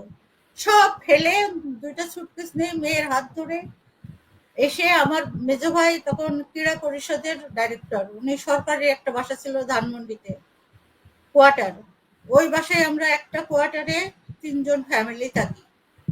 10 মাস ছিলাম। তারপরে সিএমএম কোর্ট ঘুরে ঘুরে ঘুরে আমার ওই যে মিরপুর মণিপুরে বাড়ি উদ্ধার করি। কিচ্ছু ছিল না, খালি ইট আর জমিটা ছাড়া, কাজ নাই, বেসিন নাই, দরজা নাই, জানালা নাই, কিচ্ছু নাই। ওকে, এখন আপনারা ব্যাংকক থেকে আপনারা গেলেন লিবিয়া, লিবিয়া থেকে আপনাদের কোথায় পাঠানো হলো? তারপরে লিবিয়া থেকে আমরা পরে লিবিয়াতে মনে হয় 10 মাস ছিলাম। তারপর লিবিয়া থেকে আমরা চলে গেলাম আর্জেন্টিনা। আচ্ছা, বুয়েনোস আয়ার্সে আপনি গেলেন, তখন আপনার হাজবেন্ডের ওখানে কি পজিশন কি ছিল? অ্যাম্বাসেডর না, ফার্স্ট সেক্রেটারি। ফার্স্ট সেক্রেটারি ছিল। তো আর্জেন্টিনায় আপনারা কত বছর ছিলেন? আমি আর্জেন্টিনায় ছিলাম প্রায় 2.5 বছরের একটু বেশি। পরেও আমরা যাওয়ার পরে অ্যাম্বাসেডর মকসুমুল হাকিম চলে আসলেন। আমরা যাওয়ার মনে হয় 2 মাস পরে। ও চার্জ দ্য অ্যাফেয়ার্স। ও 29 বছরের মধ্যে প্রায় 18 বছর চার্জ দ্য অ্যাফেয়ার্স ছিলেন বিভিন্ন এখন আমার একটা কথা বলেন, আপনার হাজবেন্ডের সাথে তৎকালীন গভর্নমেন্টের সম্পর্ক কেমন ছিল? ভালো, খুবই ভালো। সবারই। আমরা বাগদাদে থাকতে জেনারেল এরশাদ গেলেন। আমার হাজবেন্ড অবশ্য তাকে পছন্দ করতো না, কিন্তু খারাপ ছিল না। ওকে, আপনারা ওখানে ছিলেন। ওকে, তারপরে এখন 96-এ যখন হাসিনা শেখ বাংলাদেশের প্রধানমন্ত্রী হলেন, তারপরের কথাটা আমাকে একটু বলেন, তারপরে কি হলো? আমরা তখন রোমানিয়া থেকে জিম্বাবুয়ে গেছি, হারারেতে। ওকে 6 মাস গেছি। ওকে, জেনারেল হারুন আহমেদ চৌধুরী আমাদের হাই কমিশনার, আর ও ডেপুটি হাই কমিশনার। আমার হাজবেন্ড ডেপুটি হাই কমিশনার জিম্বাবুয়েতে। হ্যাঁ, তো ওই ইলেকশনের পরে ও গেছে ডিপ্লোম্যাটরা যেভাবে পোশাক টোশাক পরে, ব্রিফকেস নিয়ে স্যুট টুট পরে, যে দেখে ওর জিনিসপত্র সব মানে ফ্লোরে বাইরে পড়ে যা আছে অফিসের। তো বলে ও তো হুমকি ধামকি দিচ্ছে, এই কাজকে করলো, আমার জিনিসপত্র এখানে পড়ে আছে কেন? তো পিএ এসে বলে, স্যার আপনার চাকরি নাই। আমরা হাই কমিশনার বলছে আপনার জিনিসপত্র সব ফেলে দিতে, আপনার চাকরি নাই। কি আমার চাকরি নাই? মানে 29 ওই জুলাইতেই ওর সরকারি চাকরি 29 বছর। 29 বছরের চাকরি যেতে 29 সেকেন্ডও লাগে নাই, এইভাবে চাকরি চলে গেছে। তারপরে যাই হোক, ওই জিনিসপত্র পোড়াই টোড়ে বাড়ি চলে আসছে। বাড়িতে আসলো জেনারেল হারুন আহমেদ চৌধুরী, গাড়ি টাড়ি ট্রাক পাঠায় সমস্ত ফার্নিচার, আমাদের তো ফার্নিচার ছিল না, সমস্ত ফার্নিচার নিয়ে গেল। তারপরে শুধু নিয়ে যেয়ে ক্ষান্ত হলেন না, ওই যে আমাদের বাড়িওয়ালা ছিল একটা বিশাল, ওখানে তো বিশাল বিশাল বাড়ি, সুইমিং পুল। আমাদের একটা বাড়ির মালিক ছিল ব্রিটিশ জিম্বাবুয়েন, সবসময় ড্রাঙ্ক থাকতো, সবসময় ড্রাঙ্ক। আমি তাকে স্বাভাবিক অবস্থায় কখনোই দেখিনি। তো তাকে হাই কমিশনার ডেকেছে, ডেকে বলেছে যে দেখো ওর কিন্তু চাকরি নাই, তোমার কিন্তু বাড়ি ভাড়া দিতে পারবে না, আর হাই কমিশনও এখন বাড়ি ভাড়া দিবে না। ওদের মানে আমাদের পিছনে তাকে লেলিয়ে দিল। সেই ড্রাঙ্ক বোতল নিয়ে এসে যা উল্টা পাল্টা, মানে যেই হোক। তারপরে ওখানে তো টুলেট থাকে না, ওখানে এজেন্সির মাধ্যমে বাসা খুঁজতে, আর আমরা তো নতুন, আর ডিপ্লোম্যাটরা কিছু জানে না, লোকাল স্টাফরা হুকুম করে দেয়, সব কিছুই জানি না। তো আর বাঙালিরা আমাদের এক ঘরে করলো রাতারাতি। এত বন্ধু, মিসেস হারুনও আমার বেস্ট ফ্রেন্ড, আমাদের রাতারাতি এক ঘরে করলো। কিন্তু একজন বাংলাদেশি আর্কিটেক্ট, মানে উনি অফিস টফিস বাদ দিয়ে, উনি নাকি শেখ কামালের বেস্ট ফ্রেন্ড ছিলেন এক সময়। আমাকে উনি বলছেন যে ভাবি আমি ওর বেস্ট ফ্রেন্ড ছিলাম, কিন্তু ওদের এত খারাপ কাজ করতো যে আমি ওদের ঘৃণা করে ওদের থেকে দূরে চলে আসছি। তো দেখ, উনি অফিস টফিস বাদ দিয়ে আমাদের এই বাসা খুঁজে দিলেন। একটা ইন্ডিয়ানের বাসা থেকে কিছু পুরানা ফার্নিচার, ম্যাট্রেস এসব এনে দিলেন। যাই হোক, উনি অনেক উপকার করেছেন। আর ভদ্রলোকের কি নাম? নামটা বলা ঠিক হবে না? আপনি যদি না বলতে চান অসুবিধা নেই। এখন বেঁচে নেই উনি মানে আমেরিকায়। তাইলে আর বলতে অসুবিধা কি? ওনার নাম ফেরদৌস চৌধুরী। উনি প্লেনের মধ্যে জার্মানিতে আমেরিকায় যেতে যেতে প্লেনের মধ্যে হার্ট অ্যাটাক করে মারা গেছেন। আচ্ছা, তো উনি আপনাদের জন্য একটা বাসা ঠিক করে দিলেন, ফার্নিচার জোগাড় করে দিলেন, এটা জিম্বাবুয়েতে। ওকে, তারপরে কি হলো? তারপরে আমরা ওই বাসাতে থাকলাম। এর মধ্যে আমার ভাই কিন্তু অ্যারেস্ট হয়ে গেছে ওই জুলাই মাসে ব্যাংককে। আপনার হাজবেন্ড আপনার ভাই তখনও এই 96-এ যখন আওয়ামী লীগ ক্ষমতা গঠন করছে, আপনার ভাই এটা তো অনুমান করছিল যে পরিস্থিতি ভালো যাবে না, তো উনি তখন দেশে থাকলেন কেন? এমনি কি আপনার কোনো ছিলেন না? তো দেশে তো ছিলেন না, উনি ইলেকশনও করেছিলেন। ওকে, ইলেকশন করার পরে উনি যখন রেজাল্টও হয়নি, কিন্তু বুঝতে পারলো যে কারা আসছে আগেই তো বোঝা যায়। তখন আমিও ছিলাম, তখন আমাদের গ্রাম থেকে উনি ঢাকায় চলে আসলেন। ঢাকায় এসে ওই রাতেই ব্যাংককে চলে গেছেন। কিন্তু এটাই ভুল, উনি ব্যাংককে কেন গেলেন? উনি করাচিতে যেতে পারতেন, মালয়েশিয়া যেতে পারতেন। ব্যাংকক তো আসলে ভালো না। ওখানে যাওয়ার পরে অ্যাম্বাসেডর ছিলেন জুলমত আলী খান, ওনারও চাকরি নাই, উনি বিএনপির তো। কিন্তু আমার ভাইয়ের খুব ঘনিষ্ঠ, উনি দাওয়াত করছেন ওনার বাসায় গেছে। আমার ভাই যাওয়া উচিত হয়নি, সবাই দেখছে, কারণ আমার ভাই এমপি ছিলেন। প্রতিদিন টিভিতে ওকে দেখাতো, সবাই চিনি মেজর হুদারকে এমপি থাকার কারণে। বলতো ফ্রিডম পার্টিতে একটা এমপি একাই 100। ওকে, তারপরে ওই অ্যাম্বাসেডরের বাসায় গেলেন, তারপরে কি হলো?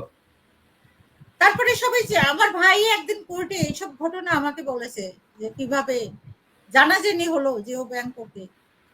বলে যে ওই যে যারা থাকে বাবুর্চি টাবুর্চি ড্রাইভার বাংলাদেশি থাকে না, ওরা সব দেখে এইভাবে হয়ে গেছে। তারপরে ওখানে ছিল Hanif Iqbal, colonel, lieutenant colonel মনে হয়, সে পুরাপুরি আমাদের বিপক্ষে। দেখা হয়েছিল একদিন না 2 দিন ক্যান্টনমেন্টে। সে তো তখন করলো, তারপরে একটা ষড়যন্ত্র করে দোকানের মধ্যে আমার ভাইকে অ্যারেস্ট করলেন। কোথায়? ও যাচ্ছে ব্যাংককে? হ্যাঁ, ষড়যন্ত্র করে একটা ফাঁদ পেতে সে আমার ভাই এত সহজ সরল, আর ভাবি যায়নি, এটা আরেকটা ভুল, অনেক ভুল হয়েছে। ও 10 বছর তার আগে বিদেশে যায়নি, আর ফিজিক্যালি এত মানে ছিলেন না, শিখ ছিলেন। তারপরেও ভাবি একা পাঠিয়েছে। 10 বছর সে বিদেশে একা যায়নি।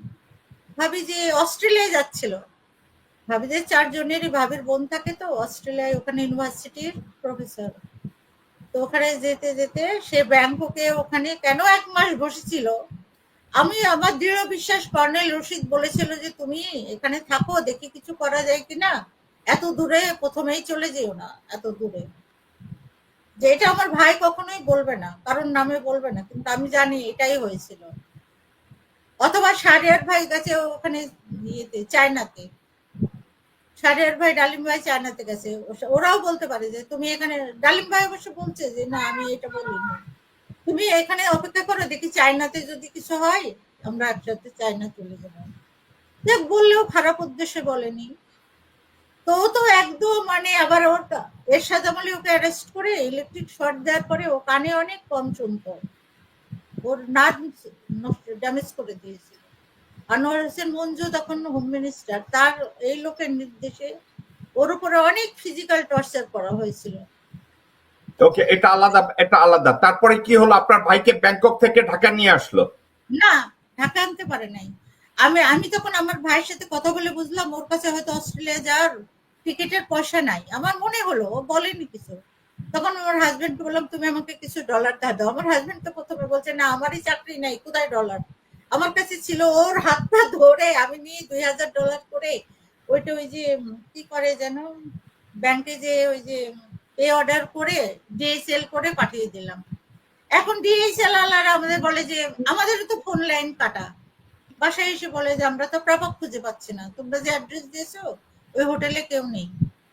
তখন আমি ওই যে আমার হোটেলের কাটা, আমার বাসার ফোন লাইন কেটে দিয়েছে জেনারেল হারুন। তখন আমার ছেলে বললো যে ওই কার্ড কিনে রাস্তায় ওই ফোন করা যায়, রাস্তায় দাঁড়িয়ে। তখন জুলাই মাস, প্রচন্ড শীতকাল, জিম্বাবুয়েতে শীতকাল। তখন সেই শীতের মধ্যে দাঁড়িয়ে রাস্তায় ফোন করি, প্রতিদিন ফোন করছি। 2 দিন পরে হোটেল ম্যানেজার বললো যে তোমার ভাইকে ডিটেনশন সেন্টারে রেখেছে, পাসপোর্ট নাই। পাসপোর্ট কি হয়েছে বলে আমি দিয়ে দিয়েছি, এমবিসির লোক পাসপোর্ট চাচ্ছিল, আমার কাছে জমা ছিল, আমি দিয়ে দিয়েছি। এখন পাসপোর্ট ছাড়া তো ডিটেনশন সেন্টারে রাখবে। তো তখন আমি কি করলাম, ওই যে ফেরদৌস ভাই অফিসে, যে আমাদের তো কোনো অফিস নাই কিছু নাই, ওখানে যে ফ্যাক্স করলাম, করে রেড ক্রসকে যে এরকম ও না, আমার ভাইয়ের খবর পাওয়ার আগেই ফ্যাক্স করেছি যে একটা আমার ভাই মিসিং ব্যাংককে। আমি তো ভয় পাচ্ছি, একদম মানে ভয়ে অস্থির আমি। আমাকে এটা সম্পর্কে কি আপনার ধারণা আছে? আপনার ভাইকে নিয়ে ওখানে একটা স্ক্যান্ডাল তৈরি করা হয় যে আপনার ভাই সব করছে, এটা স্ক্যান্ডালটা কি তৈরি হয়েছে? এটা কি কারো সাজানো ছিল? কথা বলছি না, এটাই ষড়যন্ত্র।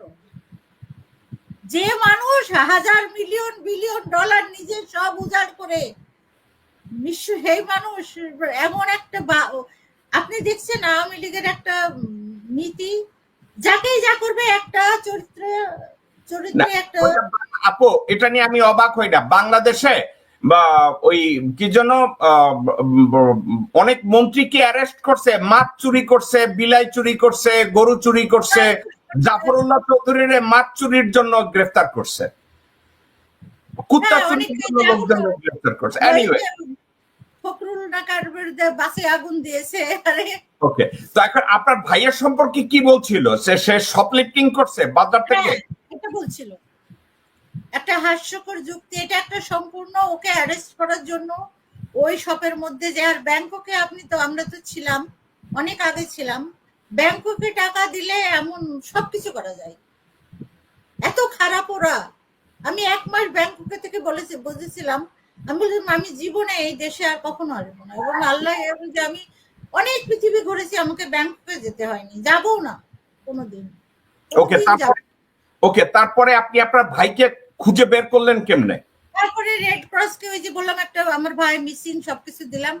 রেড ক্রস ওর সাথে সাথে ওরা এত দ্রুত অ্যাকশন নিয়েছে, ওই চিঠিটা দেয় ইউএনএইচসিআরকে এবং আমাকে রিপ্লাই দেয়, ফেরদৌস ভাইয়ের অফিসের ওইখানে রিপ্লাই দেয় যে তো এটা তো আমাদের না, আমরা এটা ইউএনএইচসিআরকে দিয়েছি। ইউএনএইচসিআর তাকে খুঁজে পায় ডিটেনশন সেন্টারে। তারপর ওইখানে একটা মহিলা ছিল খুবই ভালো, ওর সাথে তখন আমাদের যোগাযোগ। আমি বললাম যে এই ঘটনা সব একদম ভুলে গেলাম নামটা। আমি বললাম এই ঘটনা আমার ভাইকে কোনো ক্রমেই দেশে পাঠালেই মেরে ফেলবে, সাথে সাথে এয়ারপোর্টেই মেরে ফেলবে, কোনো ক্রমেই যেন দেশে না পাঠাতে পারে। আমরা এদিকে একটা জায়গা পলিটিক্যাল অ্যাসাইলামের একটা চেষ্টা করছি, তুমি যেভাবে পারো আমার ভাইকে ব্যাংককে, জেলে হোক যেখানে হোক, আটকে রাখো। তারপরে এদিকে জিম্বাবুয়ে আমি তখন আমার ভাইয়ের জন্য এমবেসি ঘুরছি, পাকিস্তান হাই কমিশনে গেছি। পাকিস্তানের হাই কমিশনার ঢাকায় ছিল, আমি নামটা ভুলে গেছি, একদম আমাদের মতো বাংলা বলে, খুবই জ্ঞানী একজন লোক। তা আমাকে বললো তুমি তো আমার ভাইয়ের কথা বলছো, তোমাদের জন্য কি চিন্তা করেছো, তোমরা কি করবা, সে সব জানে। আমরা আমাদের জন্য তো কিছু চিন্তা করিনি। তো বলছে শোনো, তোমাদের জন্য চিন্তা করো, একদিন ট্রাক এসে যেদিন তোমাদের উঠাই এয়ারপোর্টে পাঠাই দিবে, সেদিন তো সেই পর্যন্ত অপেক্ষা করো না তোমাদের জন্য। তখন একজন একটা জায়গা, তারপরে আপনার ভাইকে আপনারা ইউএনএইচসিআর তারে খুঁজে বের করলো? হ্যাঁ, তারা খুঁজে বের করে তখন বাংলাদেশ এমবেসিকে বললো যে এটা তোমরা না, আমাদের এটা কেস, আমরা যতদিন নিষ্পত্তি না করি তোমরা এই ব্যাপারে কিছু করতে পারবে না। তারপর কি হলো? এই জন্য 2.5 বছর আটকে রেখেছিলাম। এদিকে জিম্বাবুয়েন অথরিটি, আমরা না আটকে রেখেছিলেন। উনি কি 2.5 বছর ব্যাংককে জেলে ছিলেন?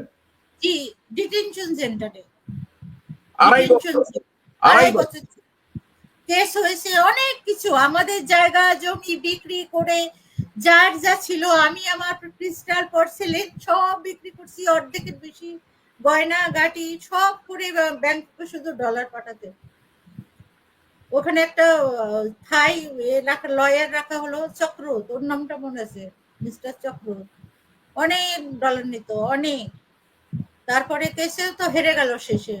আর জিম্বাবুয়ে অ্যাসাইলাম দিল, কিন্তু দেরি করলো, ওদের অনেক অফিস মিলে ডিসিশন নিতে হয়। আমাদের তো দিল, কিন্তু যে নেই তার অ্যাসাইলাম করা খুবই কঠিন। ও পরে আমার ভাবিকে, ওরা বললো যে তুমি ভাইকে আনতে পারবো না, তোমার ভাবিকে আনো, ভাবির বাচ্চারা আসুক, তারা তোমার ভাবি তার হাজবেন্ড আনতে পারবে। পরে ভাবি গেল, ভাবির ছোট মেয়েটা গেল, বড় মেয়েটা আমেরিকা চলে গেছিল তখন। ছোট মেয়েটা, ভাবিও 2.5 বছর আমার সাথে ছিলেন, ভাবি জিম্বাবুয়ে অ্যাসাইলাম পেয়েছিলেন, কিন্তু আমার ভাইকে যখন দিল ততদিনে মানে অনেক দেরি হয়ে গেছে। এরা কিনে আনছে এই পিশাচিনী, যেটা আমরা শুনেছি মিলিয়ন মিলিয়ন ডলার দিয়ে, এবং এখানে ব্যাংকক এমবিসিকে 5 একর জমিও দিয়েছে বাড়ি দাঁড়ায়। আমার ভাইকে ওরা বিক্রি করে দিয়েছে। অ্যাকচুয়ালি আমাদের যদি মিলিয়ন ডলার থাকতো হয়তো পারতো না, আমাদের তো নাই। আপনার ভাইকে 2.5 বছর পরে দেশে নিয়ে আসলো? দেশে নিয়ে আসো। এমন একটা কথা দেখেন, যেদিন 8 নভেম্বর 1998 সাল যেদিন রায় হয়েছে ফায়ারিং স্কোয়াডে, স্কোয়াডে 15 জনের, সেদিন এই রায় হবে এটা তো পূর্ব লিখিত। আমার ভাইকে ওই দিন ভোরবেলা ডিটেনশন সেন্টার থেকে এমবেসিতে নিয়ে আসে। কারণ কি জানেন চালাকি কত করছে? কারণ হচ্ছে যদি ফায়ারিং স্কোয়াডে তাকে মেরে ফেলা হবে জানলে যদি থাই অথরিটি বেঁকে বসে, কাজেই রায় ঘোষণা করার আগেই আমার ভাইকে নিয়ে এসছে এমবেসিতে। কারণ একটা এমবেসিতে ঢোকালে তাকে আর বের করা যায় না, তাকে অন্য কোনো দেশ বের করতে পারবে না, বুঝছেন? তারপরে কি করলো আপনার ভাইকে? তারপরে প্লেন তো প্রায় যেয়ে বসে থাকতো এয়ারপোর্টে, ব্যাংককে প্রায় দিত, বসে থাকতো, ওরা দিত না। তারপরে নিয়ে এসে বাস ওই যে কন্ডেম ছেলের মধ্যে ঢুকায় পচায় মারলো। না, সেটা কোন ইয়ারে? 98 সালে তাকে বাংলাদেশে আনলো? 98 সালের 8ই নভেম্বর নিয়ে আসলো। তারপরে আমার জীবনের একটা খুব খুব খারাপ কঠিন দিন। ওকে 98 সালের 8 যেদিন রায় হলো 15 জনের একসাথে ফায়ারিং স্কোয়াড, এটা হয় কখনো? ওকে, তারপরে কি হলো আপু? রায় হলো, তারপরে? ভাইকে তো সন্ধ্যাবেলা নিয়ে আসলো এমবেসি থেকে, প্লেনে তুলে সন্ধ্যাবেলা নিয়ে আসলো। আমার ভাইয়ের পরে লিখেছে দেখলাম একটা চিঠি, আমার একজনের কাছে দেখলাম, ও প্রায় 70 ঘন্টা না খাওয়া ছিল, খেতে দেয়নি। প্লেনে কোথায় একটু জুস নাকি দিয়েছিল, খেতেও দেয়নি। মানে এত কোনো কষ্ট নেই যা ও করে না গেছে। ওর মতো অসাধারণ একটা মানুষ। তারপরে তার মৃত্যুদণ্ড কার্যকর করছে কোন দিন, কোন ইয়ারে? না, তারপরে তো আবার ওইটা সুপ্রিম কোর্টে গেল। এটা তো 98 সালে, আর মৃত্যুদণ্ড কার্যকর হয়েছে 2000। ও তারপরে ওরা চলে গেল না ক্ষমতা থেকে 2000, সব ফর্মালিটি করে মৃত্যুদণ্ড কার্যকরী করবে, তার আগেই তো ওই পিশাচিনী বিএনপির কাছে হেরে গেল ভোটে হ্যাঁ, 2001 সালে। তারপরে ও চলে গেল, তখন বিএনপি 5 বছর ওদেরকে ওই একইভাবে কন্ডেম ছেলে পচালো। মানে মেজর হুদাকে, আপনার ভাইকে বিএনপি থাকাকালীন ওনাকে রিলিজ করে নাই? থাকে না, 5 জনকেই পচালো কন্ডেম ছেলে এসে জীবন্ত কবরে। কোনো, এমনকি হাইকোর্ট বলেছিল এদের ডিভিশন দেয়া যাবে, দেয়নি। ওরা তো দিবে না, কিন্তু বেগম জিয়াও দেয়নি। আপনাকে এখন আমি একটা কথা জিজ্ঞাসা করি, আপনার কেন মনে হয় বেগম জিয়া বা বিএনপি গভর্নমেন্ট এই ব্যাপারটাকে এভাবে দেখছে? এটা কেন? এটা যুক্তি প্রমাণে, আমি তো মনে হয় না এটা প্রমাণ আছে। আপু আমি প্রমাণ চাচ্ছি না, আমি আপনার কাছে চাচ্ছি আপনার কেন মনে হয় বিএনপি তাদেরকে রিলিজ করে নাই? তারা ওই দায়িত্ব নিতে চায় না, তারা ওই দায়িত্ব নিতে চায়নি। ওরা করছে প্রচুর আমাদের কি একটা বলে, আরে 75 সালে কি বিএনপি ছিল যে 75 সালে ওদের রক্ষা করবে? এই নিয়ে আমি লেখাও লিখছি। এই গীত গাইতে গাইতে 75 সালে কি বিএনপি জন্ম হয়েছিল? এই গীত গাই বিএনপি সবাই, 75 সালে বিএনপি জন্ম হয়েছিল যে 75 সালে এই গীত গাইতে গাইতে তাদেরকে জল্লাদের হাতে তুলে দিয়ে চলে গেল, ক্ষমতা থেকে নেমে গেল। এই এক গীত পাইছে বিএনপি যে 75 সালে জন্ম হয়েছিল বিএনপি। আর বিএনপির জন্ম কিভাবে হলো আপনি বলেন? বাকশালের আন্ডারে হয়েছে বিএনপির জন্ম? বাকশাল যদি রিমুভ না করতো, উৎখাত না করতো, বিএনপির জন্ম হতো? প্রেসিডেন্ট জিয়া কৃতজ্ঞ ছিল। আমি একদিন বঙ্গভবনে আমি দিতাম না, আমার হাজবেন্ড বলছে তুমি বাইরে হচ্ছ, দেখ ওই ফাইলটা নিয়ে এসো জরুরি, আমাকে বঙ্গভবনে দিয়ে যাও। আমি গেছি, দেখি প্রেসিডেন্ট জিয়া আমার হাজবেন্ডের বিছানায় বসে আছে। এত ভালোবাসতো ওদের, আমাকে দেখে উনি স্যালুট, উনি আরো আগেও স্যালুট করছেন পার্টিতে, এত রেসপেক্ট করতেন উনি। উঠে সাথে সাথে মানে দেখে আমি একটা বাচ্চা মেয়ে, উনি বিএনপি যা যা করছে, প্রেসিডেন্ট জিয়া অনেক ভালো ছিল। দেখছে আপনি কি বলতে চাচ্ছেন যে বেগম জিয়া 2002 সালে উনি দ্বিতীয়বার ক্ষমতা আসলেন কি 2001-এ?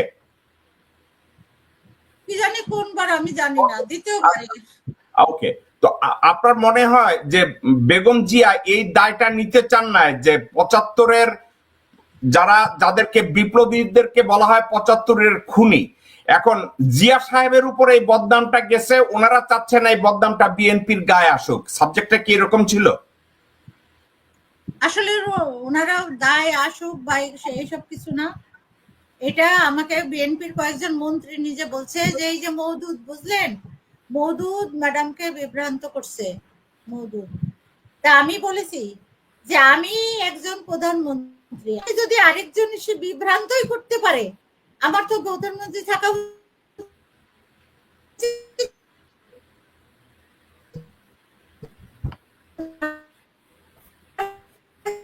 আপু আপনার কথা আমি শুনতে পাচ্ছি না।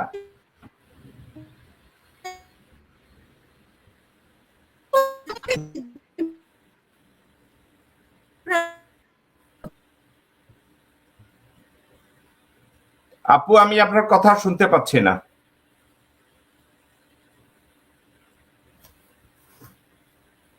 দর্শকবৃন্দ, আমি লিজা আপুকে কল করে দেখি, উনি যদি পিক আপ করে আমি ওনার সাথে আবার যোগাযোগ করি।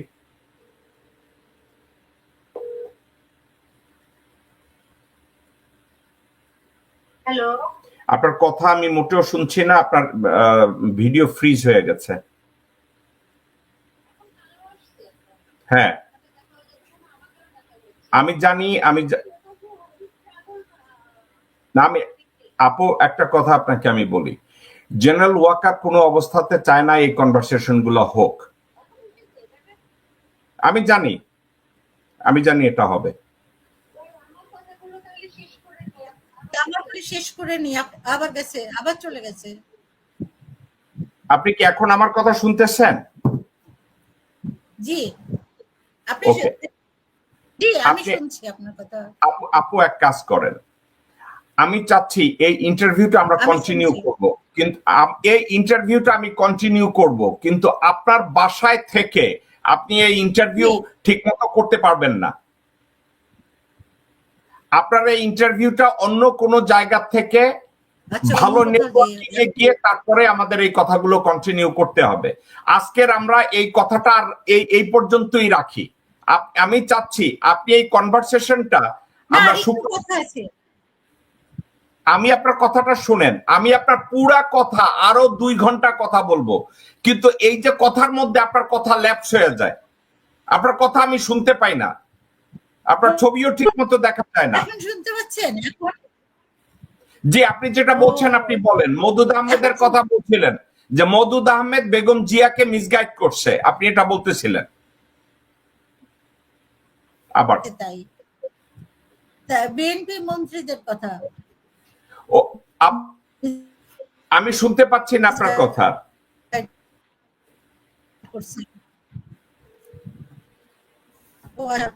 আমি তাহলে দেখিতে এইটা দিলে।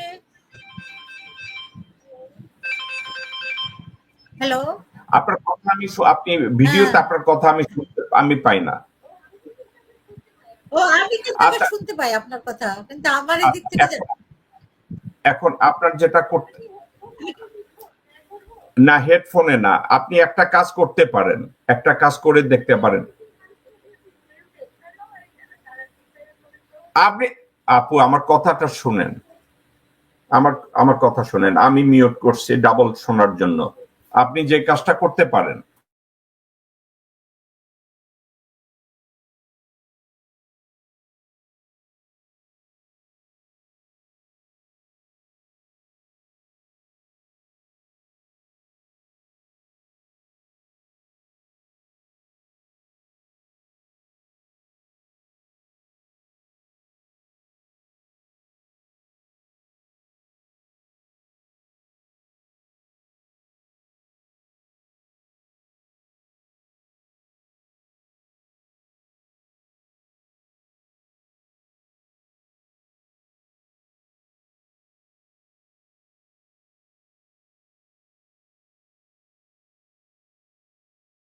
দর্শক সম্পূর্ণ আলোচনা শুনেছেন, শুনে বুঝতে পেরেছেন যে আসলে হাসিনা কেন মেজর বজলুল হুদাকে জবাই করেছে এবং তার বিরুদ্ধে কি রকমের এক কাজ করেছে যার মাধ্যমে তার পুরো পরিবারকে হাসিনা ধ্বংস করে দিয়েছে।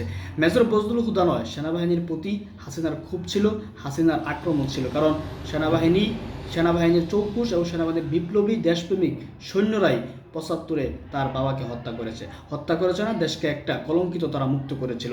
সেই জিত এবং সেই হিংসা থেকেই সেনাবাহিনীর প্রতি ক্ষোভ ছিল হাসিনার, আর সেই ক্ষোভের বহির্বিষয় হয়ে মেজর বজলুল হুদা সহ অনেককেই তিনি ফাঁসিতে ঝুলিয়েছেন।